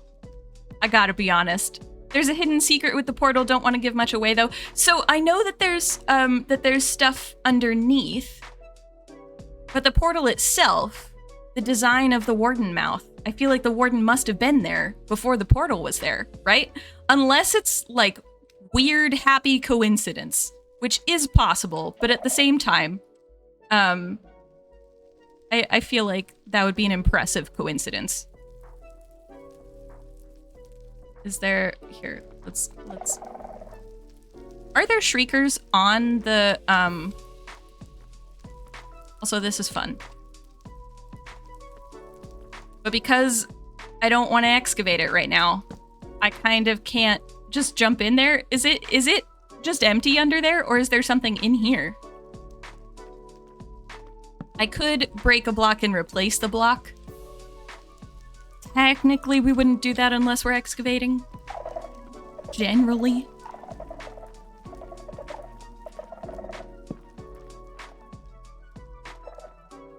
I do like the ramparts made out of wool. The ramparts made out of wool interest me. Because it suggests that whoever was laying the wool down in this city eventually reached a point where they're like repairing the walls with wool instead of stone. So it's almost like this started crumbling. But it's kind of a design feature, except it's not, because it's not the same pattern of wool every time they insert the wool. So it's almost like the wall started crumbling and then they're like, okay, we're gonna replace this with wool because wool is better. But then down here, there's no wool. So it's like, are they just jumping along the walls? That's what I want to know. I want to know why we have wool ramparts. Okay, I'm gonna drop down here. Good thing there's no shrieker there.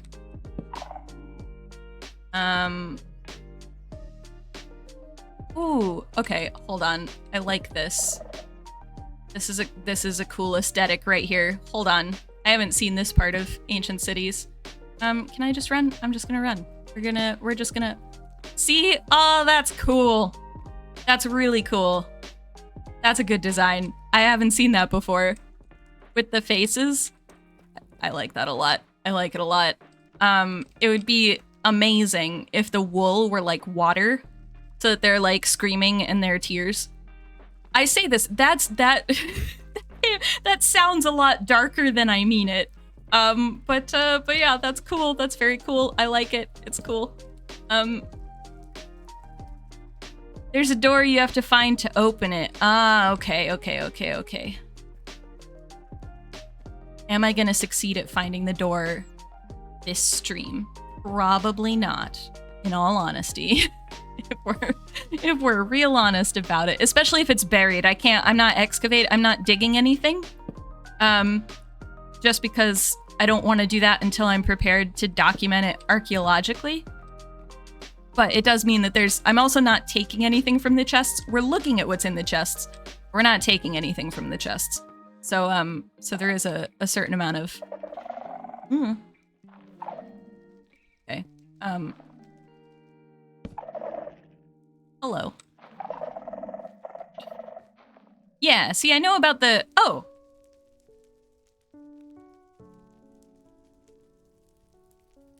Was this supposed to be open? The door is at ground level in front of the portal structure. They use the wool to give more cozy vibes. I love that idea. That's fantastic. Yes, absolutely. I wonder if because the Shrieker... A little less back... Oh. Yeah. Okay, I wonder if it's because the Shrieker ended... I don't know. I'm curious. Because if the doors, you have to find them to open them. But they're already open. So, but I am aware that this is down here to basically kind of show you how redstone works. That, like, you need a solid block for the redstone to go through and stuff. Am I a redstone Minecrafter? No. Have I done some stuff with redstone? Yes. But I am not a redstone Minecrafter. This is all carpet. I can't easily light it up in a way that we're gonna know is me. So I won't light that up. About over here. This is cool. That's also carpet. And I also can't place torches anywhere here, so we'll put a temporary one. I find it interesting that this one goes down and this one doesn't. This one is at the same level. I'm curious why that would be. This is where I wish there was more that was left behind. Like, I wish we could get sus gravel in ancient cities so that we could start to see, like, what kind of stuff got left in different rooms. And so, you know, like, why? I mean, we have these things, but I want more. I want pottery shards and candles and dye and such. But I do like that they worked this in so that there is at least some explanation of, like, how you can discover a little bit of how redstone works without having to Google everything. Granted, by the time you get down into an ancient city and make it this far into one, chances are you might already know how redstone kind of works, but you might also not, or you may have Googled it already. That's the main thing. I feel like there's a decent amount of Googling. Okay, so that's cool. We've seen the portal. I liked where I was behind the portal. So let's go back to that area, especially since I know there aren't shriekers over here. And I'm going to say that, and then I'm immediately going to run into a shrieker. That's how this is going to go. That's how karma works. Well, it's actually not how karma works, but you know what I mean. I want to go over there and see what's over here. Don't you go summoning more wardens. Bats. I never thought I would be annoyed at bats in Minecraft. I mean, like, aside from just them kind of... They can get annoying if they're stuck in a cave with you, but I never thought I would be afraid of what bats could do in Minecraft. That's a better way of phrasing it. How we doing? There's a staircase. There are so few shriekers in this. I feel like... Oh, I say as there's one right there, but I feel like they're normally more shriekers in places. I'm impressed that my reckless abandon has only summoned 3 wardens so far. Ah, no, my keyboard. My spacebar jammed. I say this as if I would have automatically made that jump. I wouldn't have, but but my keyboard also jammed, which is very sad. I need more torches. Just do like 40. Just get me all the torches. Thank you so much for the follow, UK Swift Gaming. It's good to have you here. Ooh, Curse of Vanishing. Well, Swift Sneak 1, Swift Sneak 3. Okay, so we're gonna do F2, and then we're gonna X out of this, and then we're gonna F2. And I'm gonna do the thing that you're all gonna hate, but I'm gonna leave it here. I wish you could put torches on walls, like on the sides of walls. That would be nice. That would be cool. Okay. Yeah, I'm gonna leave it because we know where it is. If I take the Swift Sneak, then I'm taking other side. Effectively, is what I'm saying. If I can't take other side, then I shouldn't be taking Swift Sneak. So we'll come back. Where is there anything out this way? There is. Another cool archway thing. Although it's not an archway, but it's like the inverse of the archway. Also, this is cool. The architecture is really cool. I haven't actually explained the architecture. You suspect the coarse dirt might be suspicious. Wrong one. Yeah, there are a few. I say smart things when I do stuff. Let's go this way. I say this. I have... Draws close. Okay. That's fine. Fine. There's another one right there. I love how I'm like, there are so few shriekers. And both times I've said that, I've come across groups of like 5. This is 6. There are 6 right here. So, okay,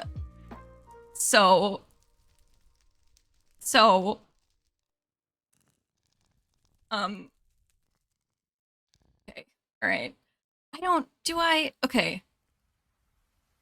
Do that. We can block this one off and take care of like all of them.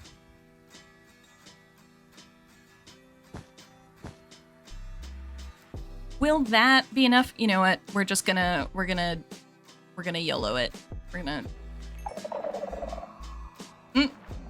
Okay. All right. Nope. Nope. Fine. I'm fine. It's all fine. Everything is fine. We're just gonna sneak away.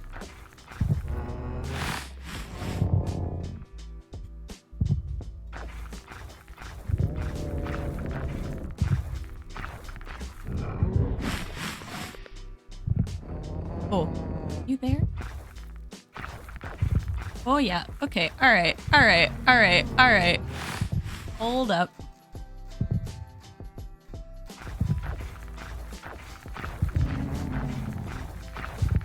Nope. Nope. Nope. Nope. Oh, okay.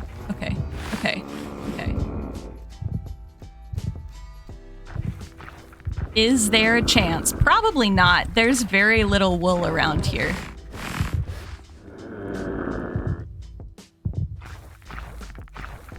You thought it was warden friends? Ah. Well, we can also have a quote of that. Maybe the real archaeology was the warden friends we made along the way. So far, I feel like I'm doing okay. He doesn't seem to know where I am. I keep using he. They don't seem to know where I am. Can we, is there wool up here? Get to some wool. Because once we're at some wool, I feel like it's significantly easier to stay away from them.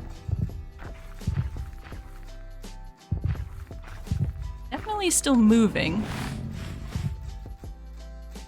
There's also a shrieker right there. And there's one right there. I was gonna be like, should I just take this one out? But there's one right there.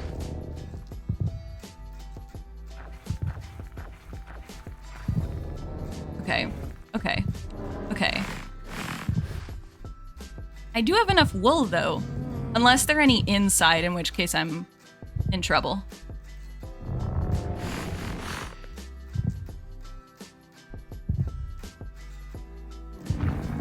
Okay. I see our warden friend hopping over there. Oh, look, it's the campsite!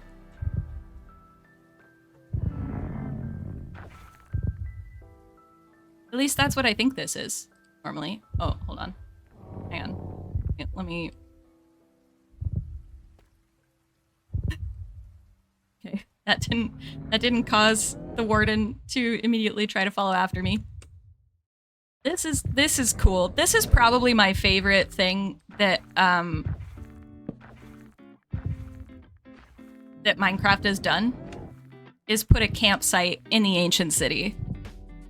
Because it makes the ancient city even more so than the people who built the city and the warden.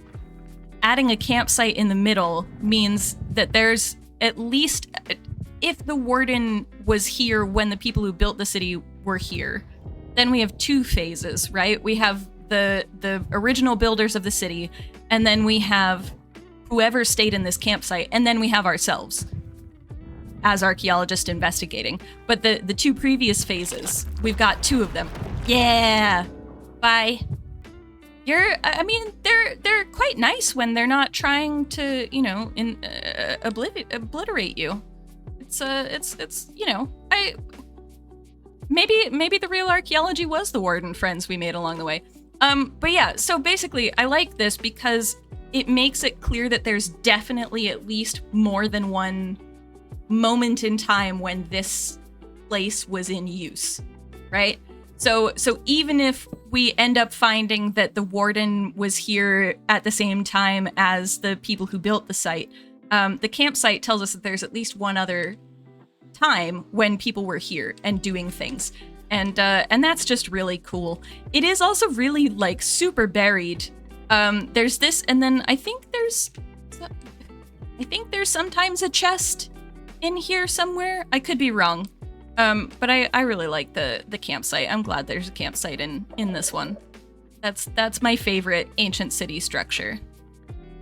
Not necessarily because I like I mean, like, architecturally, there are a lot of other things that I like, but I really like I like what it does for the site in terms of the lore that we have. Okay, there are so many shriekers in so many places, but I feel like we gotta look at stuff, right? Because I'm already not picking stuff up. We gotta at least look at some things.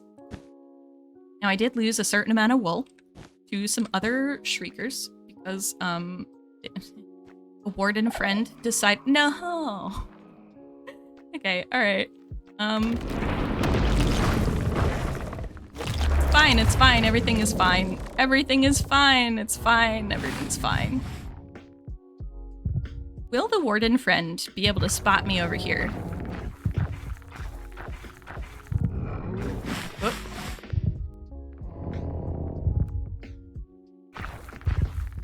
Yes, okay, all right. Oh, there's another one. All right, guys.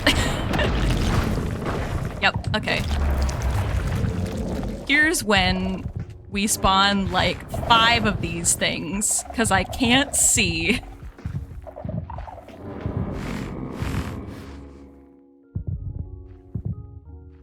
I really need to investigate in Gamma, but also I don't want to...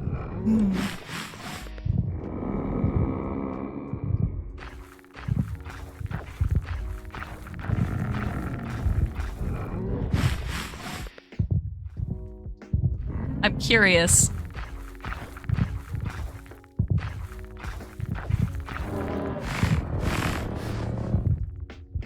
Because let's face it, I'm respawning anyway.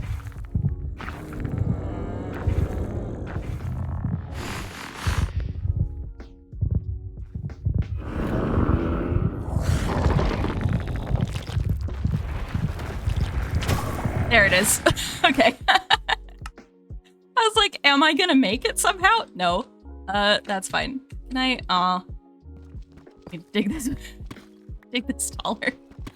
That's fine. It's all fine. Okay, so that's respawn number 2, I think? Yeah. Second respawn. 100% incoming. That was one where it's like, oh, I can't hide in the campsite. There's like no wool anywhere else that I can find, so we're dead. We're gone. No. Not even. I feel like if you can find one of these hallways, if you don't have an elytra and you can find one of these hallways and kind of zoom along the wool, then you're fine. If you can't find one of these, then you're in trouble. You're in a lot of trouble. And you're in a lot of trouble really quickly. Which is kind of fun, I have to admit. I can see why you spawn so many of these at once.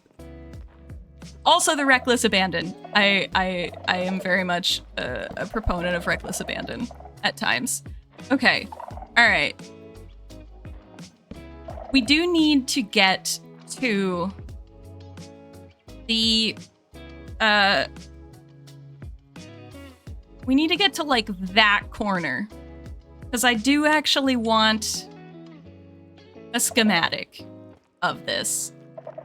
This is not the, reckless abandon. Well, I was gonna say I shouldn't do that because reckless abandon isn't always the best of plans, but also we need a schematic, and we need to get over there. So there's another part of me that's like, let's just wing it.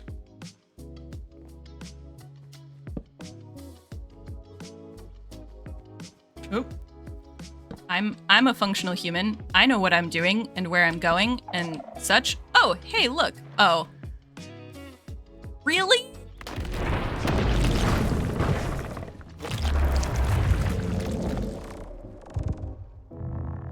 Can't see.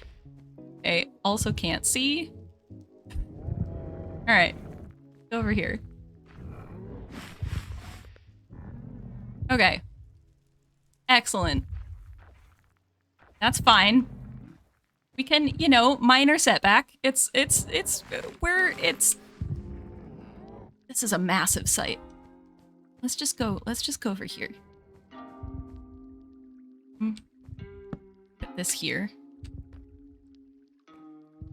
Oh, there's water. Interesting. Useful. A part of me wants to go down, but at the same time, I feel like that's just inviting ruin. On the other hand, God, I thought that was in the game. Everybody take a drink because you're probably thirsty while we sit here and figure out if we're gonna go more reckless abandon or keep waiting for the warden to just go away.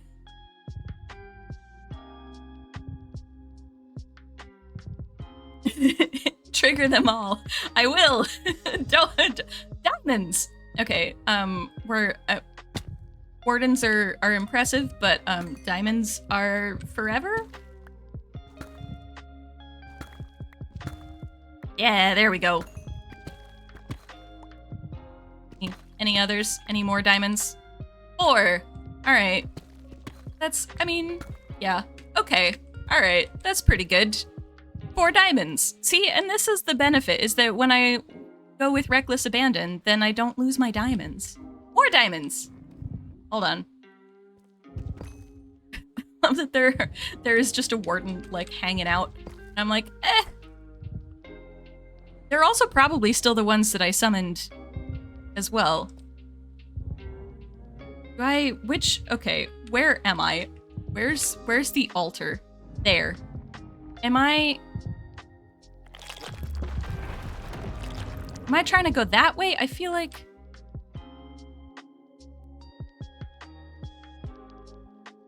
Yes? Yes. Yeah, I'm trying to go this way. Okay, all right. Sorry. Getting my bearings. Okay. As I immediately don't pay attention to which way I'm going. I'm going that way. Okay. Off to my right-ish. T-shirt check.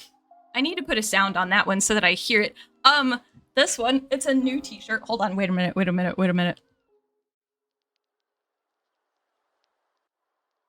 Okay. It's a whole bunch of little forest creatures. It was on sale with Tea Turtle. This is not sponsored. I just like their shirts. And it's a little fox and a raccoon and a squirrel, and the squirrel is nomming on an acorn, and it's pretty adorable, and I love it.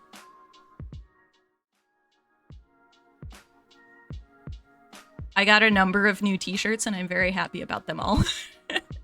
We're going off this way. Which, you know, granted, is kind of the direction I was going to begin with, so that's good. There's this random structure, which is interesting. Definitely cobbled deep slate. Right? Yes. So, that's cool. I like that some of these just have remains and nothing else.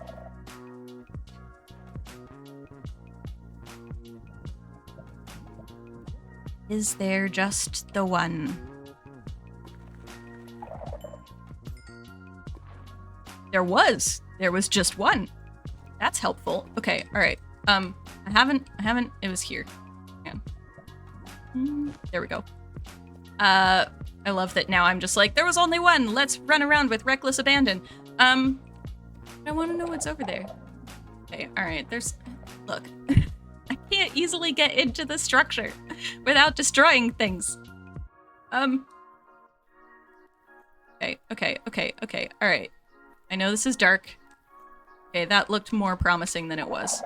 There we go. This, and then this. No. This. Let's do... Nope, not the carpet. Fun. Not the carpet. This. Alright. There we go. Open... that. 3 music discs. 3 of them. And then cursive binding. Mending. Mending diamond leggings. I won't take them, I promise. But 3 music discs. So what I'm getting is that people in this city really liked their tunes. Because we've got so many music discs in here. Got 3 music discs at least. And I haven't been opening that many of the chests. I mean, I've opened a decent number of them, but I haven't opened that many of them. Do I remember which direction I'm aiming for? Not at all. There we go. We're aiming for... there. Okay, cool. Reckless abandon. That. Okay, now I have no idea if they're shriekers, so I probably should actually be careful. We do want to give people a chance if they... I forgot that would do a thing. If they voted that I would respawn 4 music discs and a repeat. 5, actually. 5 music discs and a compass and projectile protection and some bones, because, you know, that's a healthy thing to have in a chest.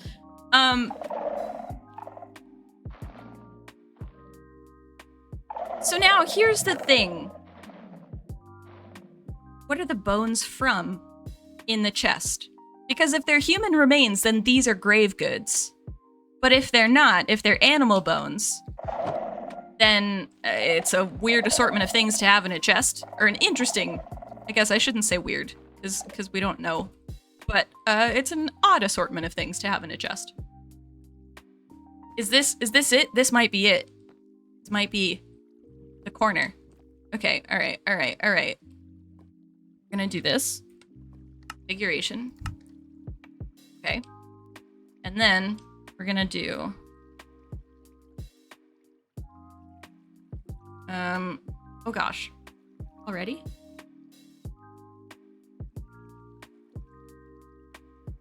Yeah, okay, actually, let's go up.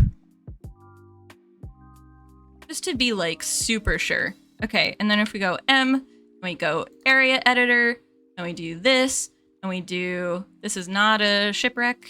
This is ancient city 1, I guess.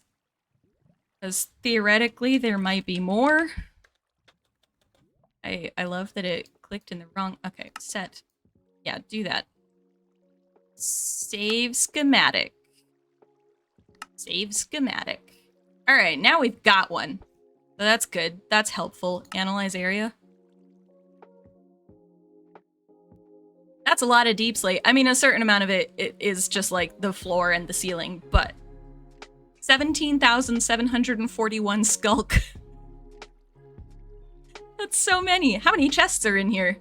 13. That's not that many, I feel. Is it? I feel like there's often more. 13 feels low. How much wool? Like gray. I guess gray carpet, 263. Gray wool, 6,321. So there you go. Oh, but we're not, hold on, wait a minute, hold on. We're not quite encompassing all of the thing. Okay, hold on. Let's go back. Let's save schematic. Let's, yep, save schematic. There is a way to do this without going into the file, but I don't think I have it. So we're gonna do one final. This is gonna become one of those final, really, no, I mean it. This one for sure kind of situations. Okay, and then let's take the schematic render, the box off. Minecraft, yeah. Shift click for, oh gosh, hang on. Might not have time to answer at the moment. Oh, there's a question. Hold on. Starting thoughts on building a Stonehenge-like centerpiece in your future base. Dive into ancient astronomy and megaliths in Minecraft at some point. I could do, yeah. I have a colleague who is far better versed. Oh, that just changed where this, yeah. The schematic we have is the one we're using, because that just changed where corner 1 is, so that's fine.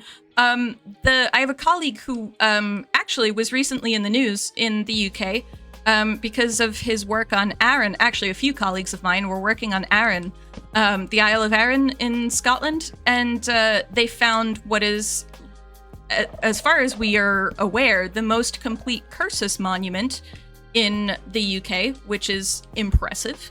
And basically, there are a number of different types of Neolithic monuments that you end up with.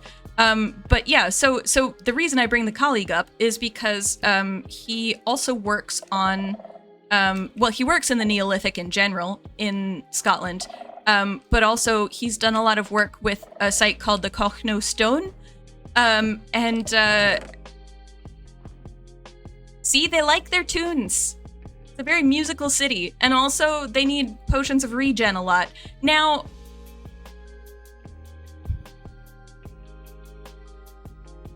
there's a part of me that wants the narrative to be that they're into music and therefore into clubbing, and therefore after some clubbing they need these potions of regen. That's where my brain is going. Is that an archaeologically accurate thing? Not really. Or do I have any basis for thinking that? Not so much. But I also don't necessarily care. I like the narrative. It's yeah, I like it as an idea. There's a shrieker. It hasn't been 10 minutes, has it?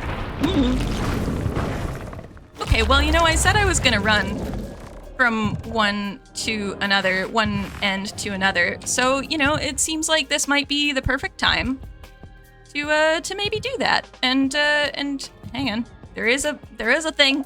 It's hard to see, hard to do things when you can't see it all. I promise V's that I won't stay on wool the whole time. There we go. Reckless abandon. Okay, where's the rest of the site? Let's get to where the site actually is. Oh, so many, except there are no shriekers. I feel like when there are that many sensors and no shriekers, that's a shame. And I will just warn everybody, I'm not currently paying attention to chat because there's a warden.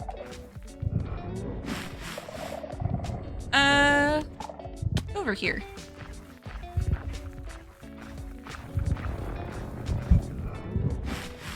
They're definitely chasing me. Whether they'll be able to catch up is a good question.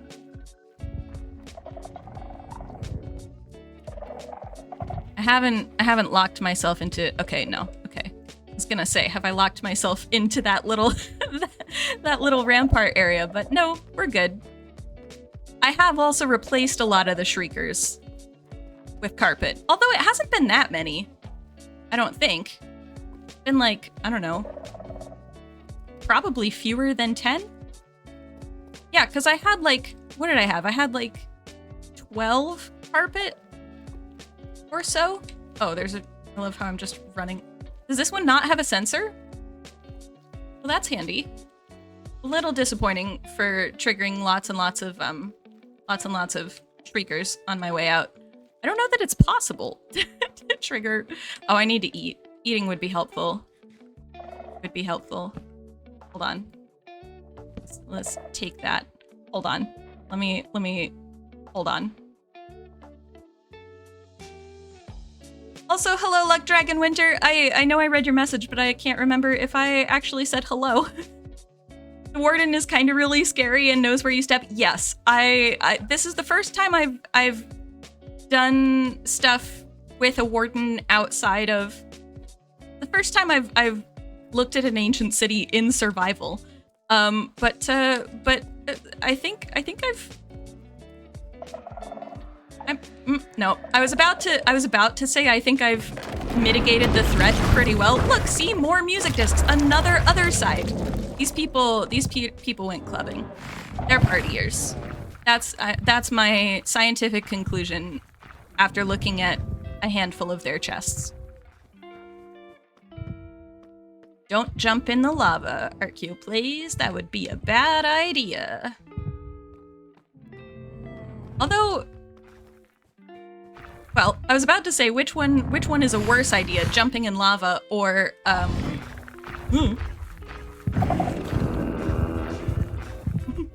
Oh.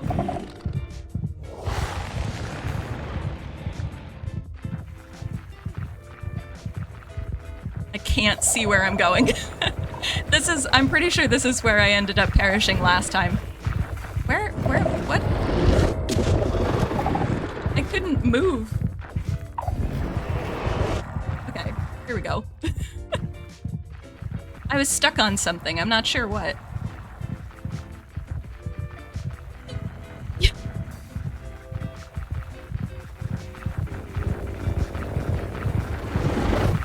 There we go. Candles, music disc, regen potions, make sense, festival town. Yeah, right? That was a wave of Sonic death. Yeah, can't wait till you get that new laptop your stepdad's giving you, a real big step up from what you usually use. Oh, cool. And you said you disabled the warden for your single player worlds. Yeah, I think anything that gives you a panic attack in this game, or anything, honestly, anything that makes this game less fun for you, you can customize it. I play with keep inventory on because if I lose all my stuff every time I perish, then I get really frustrated. And I'm chronically ill, and so there are a lot of times where I'm not like fully able to think through things or react to things in a way that, you know, non-chronically ill people are able to do necessarily. Like imagine playing Minecraft when you have COVID. That's effectively like my day-to-day life of playing Minecraft. So there's a degree to which I'm like, yeah, no, I'm just gonna keep my stuff. What do you think, V's? Should we do one more run through with Reckless Abandon just because we can, and then maybe end stream? Because I feel like that could be fun. I mean, everybody else can weigh in as well. I just know that V's likes running with Reckless Abandon. Yes? All right. Noted. Okay, let's see. Can I make it to the opposite corner alive? This is a question. I feel like that could be a fun server event. Like if you were on a server or running a server, you could be like, okay, guys, it's a race across the ancient city. Whoever gets there alive first wins something. It would, oh, there it is. It would, oh, right, and there's some shriekers over here. Oh, this is the campsite. Am I at the opposite side? Do I know where I am? No, I can't see any better than you guys can, so here we are. Whee! right. This is cool though. We'll take a look at the schematic before I get stuck on something and I don't know why. I must be falling into a block without realizing it. Also, I appreciate the chill music while we're doing this. Very, very chill. Also, to anyone who the warden gives panic attacks, I hope that this doesn't trigger any of it because you're living vicariously through me or anything. Oh, this is cool. There's this. This is totally not the ancient city. It's just random other deep dark. There's a lot. Okay, well, there's a shrieker there, so, you know. Yeah, that shrieker was really... I heard it, but it was very low. Oh, there's another... Okay, hold on. Do I know exactly where I am? No. Am I in a hole? Probably. Harder to do this in a cave. And confirm, ancient cities are way easier for running around in. Oh. I made it back to the ancient city before I got obliterated, so I feel like that's a win. Now there are multiple chasing after me. Oh. Thank you so much for subscribing, Mr. Gusta, for 10 months. Oh my goodness. And for that's a Prime sub, right? I think. Well, even if it's not, thank you so much for doing that for 10 whole months. As I continue to summon wardens and run around. Oh, there's another shrieker. Okay. I was gonna attempt to find the exit, but it's so dark. And I've lost track of where I am. Oh, hey, I'm not blind anymore. That's pretty good. If I go... Oh, okay, all right. I'm gonna try and sneak now. Oh, no, never mind. There it is. Okay, I think we'll end stream there. We've got the schematic. We've explored a lot of that city. Waiting for the roar. It was 4. I'm impressed with that. I thought it was gonna be like 9. Easy. And there were a lot of times in there that I thought I was going to absolutely perish, and I didn't. So I feel like that's impressive. I do apologize, Moon, for the loss of 5,000 channel points. But if I had been betting, I would have bet the same way Moon did. And with the same, like a similar amount of large number of points, because I would not have thought that it was possible for me to get through an ancient city with only 4 respawns. But yeah, so there we go. We've managed the oh right, my zombie spawner. Hold on. We've managed the deep dark. We got through an ancient city. We know where the ancient city is. We know that they partied hard like there was no tomorrow. And I feel like that's a success. Do I know where my tunnel is to get back? No, I don't. I gotta be honest. I know that it's around here somewhere. It's definitely somewhere. Is it up there? It might be up there. Hold on. It's like a hole in the ceiling. So it's not the easiest of things to spot, which is why it's a bit annoying. It's not this, I don't think. Or is it? No. I could use free cam. I want to look at the schematic before I end stream, so I do want to get back. It would have been helpful for me to have, like, created a staircase at some point in this area. But you know, it's everything's fine. Is it up here? Ah, it's up here. I found it. Okay. I'm gonna use the staircase, and then we're gonna just mine this. You can tell I got bored of making a staircase. I probably should. I will at some point. It'll be easier to get to. Something will happen at least. I'm organized and functional and such. I'm more organized when I'm doing archaeological excavation. Less so when running around Minecraft. Okay, all right. let's get up and see this schematic. Hold up. I also need to put stairs down there so that I don't have to keep hopping. Base isn't at spawn. Yeah, for those wondering why I don't just go back and do the death thing. My base is about 1,000 blocks away from spawn. Ish. A little bit more, actually. So I could do it, but then you'd be witnessing a very sad boat trip back to spawn, because that's what it would require. Spawn is like out that way, a ways. It's an interesting spawn. It's an island that doesn't have much near it, so so I moved over here instead. This is my base, by the way. For those of you who joined while we were in the Deep Dark, those are my barns. This is my base. Here, I'll move over here. This is my tower. I was experimenting with towers because I never build towers, and I'm experimenting with cherry wood because I like it. It's cool. This is a chicken pen that will eventually be an actual pen for chickens, and I haven't designed it yet, but it's fine. Okay, all right. So if we go here and we go to load schematics, Ancient City 1 final. See, we only needed to do the Ancient City 1 final, mostly because I made it impossible for us to be able to actually do anything else. But let's see.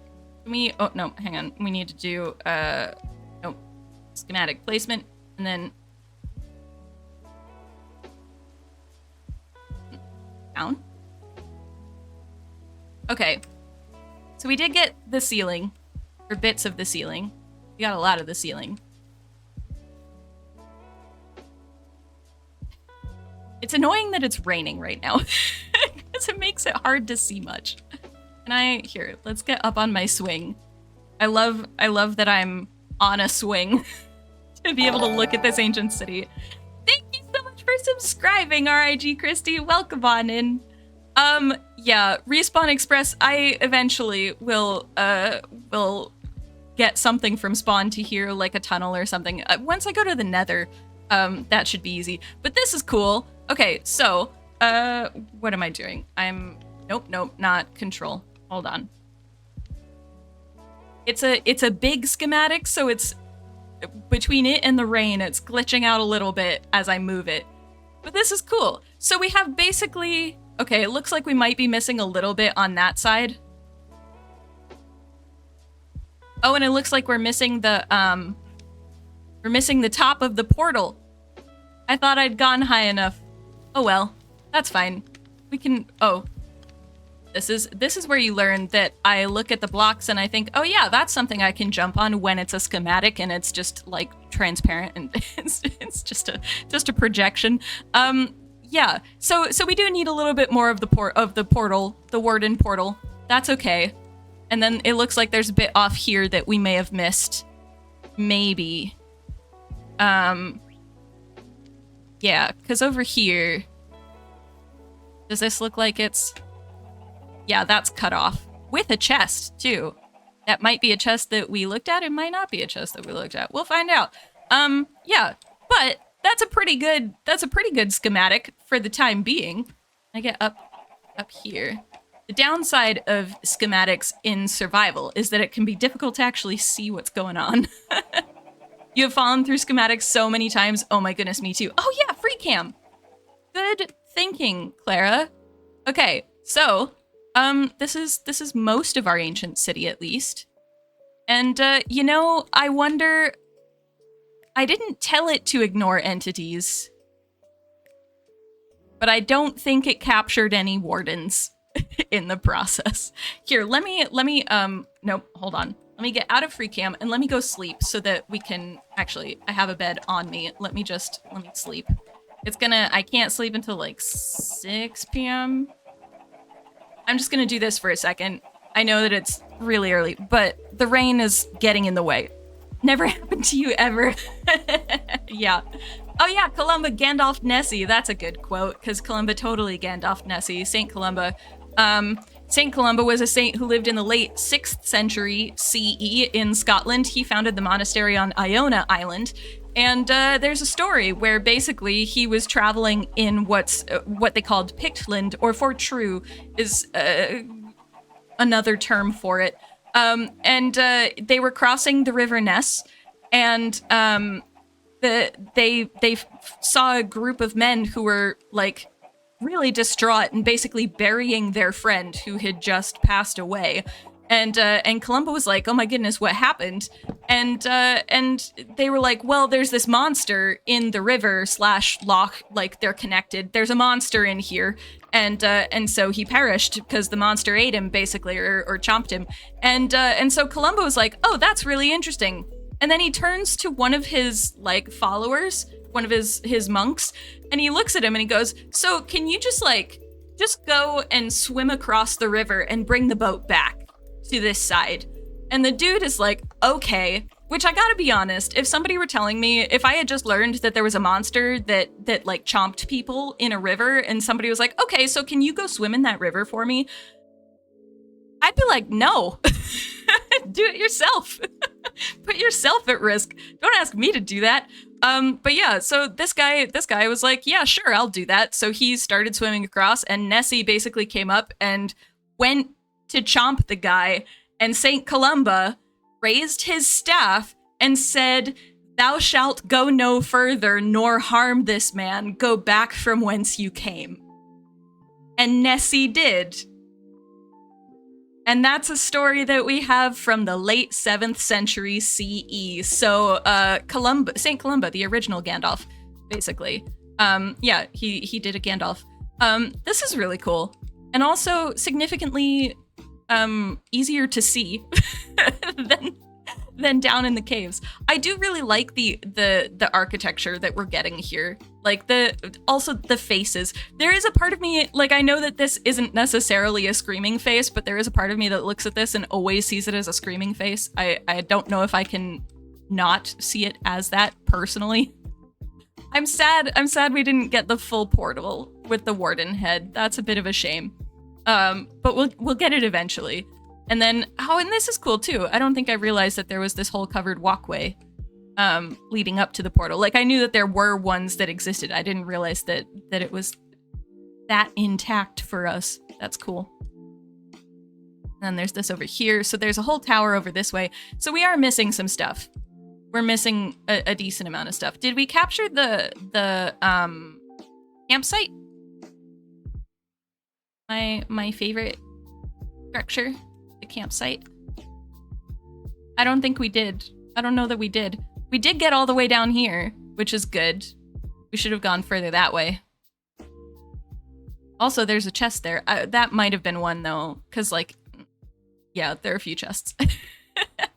Did we actually? Hold on. Let me pull it up a little, because maybe we did capture the campsite and it's just underneath the ground at the moment. I love that this is just phasing through my barn. It's a good thing that I don't have easy place turned on and I'm not in creative mode. Yeah, I don't think we captured the campsite. Oh, that's a shame. Here, let's try. Yeah, I don't think we captured the campsite. Did we even... I wonder if there's a size limit on the schematics. Oh no, it's this corner that we would have gotten the corner of. Ah, okay, I see. Yeah, so we got this corner and the other corner, but then they cut stuff off. Like an entire walkway over here. Okay, all right. I see what happened. I'm not surprised. I kind of was expecting that would happen, but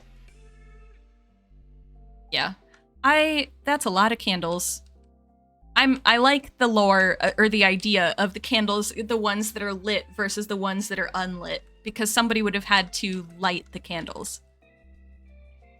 And granted, in Minecraft, candles burn forever, but I like the idea of the wardens lighting candles, or somebody else just down here who knows how to exist around the warden and who just like stays out of sight because they don't know who you are and they don't really want to talk to you. They're not sure what to do about you.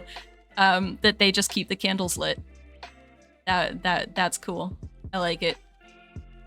There's not a limit to the size of schematic. That's what I thought, because I definitely have ones that are bigger than this. Thinking about it, the one for Bran Castle is bigger than this because I built all the mountains as well. and so, which I don't recommend doing. That was a big build. But Dracula's castle, I built all of the mountains as well, and I have a schematic of that. So it should, yeah. Big portal is usually relatively centered. Seems there's a big chunk missing on one side. Yeah. Yeah. That's okay. We'll get we'll get more. Schematics. Better schematics. But that's pretty good. Right. Oh, we might get a Minecraft Live announcement in like 10 minutes. Excellent. Have we, out of curiosity, have we taken care of the prediction? Choose prediction outcome. Okay, it was less than 5. Let me actually make sure that I have chosen the correct one. Complete prediction. I appreciate that they're like, are you sure this is the correct answer? I'm just so paranoid that like I'm gonna click the wrong one. But yeah, cool.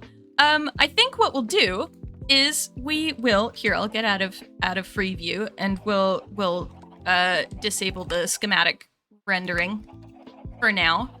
And I think what we'll do is end the stream there. Thanks everybody for watching. My goal is to stream on Tuesday as well. I normally stream Tuesdays and Thursdays at 1 p.m. UK time, but with chronic illness, that often gets a little bit dicey sometimes if I've got a flare happening, really, to be honest. So if you want like the most up-to-date information, I post all of that in my Discord server. So like a schedule or even just an alert saying stream's been canceled. I try to post it on social media as well, but also Discord, I definitely post it. So if you would like, there's a Discord as well. And thank you, Clara, for doing the socials as well. I'm no longer really posting stuff to Twitter. There are a lot of issues with Twitter/X as a program, as a company, and also with their connections that they're creating as well. There's a lot of issue. So I'm not going to be posting things to Twitter anymore. But you can follow me you can see in the socials on Threads or Blue Sky or Facebook, or in the Discord server if you want. You can also, I'm very active on my YouTube channel. I always post when I'm streaming on my YouTube channel as well. So you can check me out there too. And if you're only just joining me and didn't realize I had a YouTube channel, there's a whole like backlog there for you if you want. I know I mentioned the Dracula's Castle video. Feel free to check that out because that build took me like 50 hours in creative. It was big. It was a really big build. So yeah. Anyway, let me see about somebody to raid. Hold on. Let me see if we can raid someone. Get to a place where I can actually do that.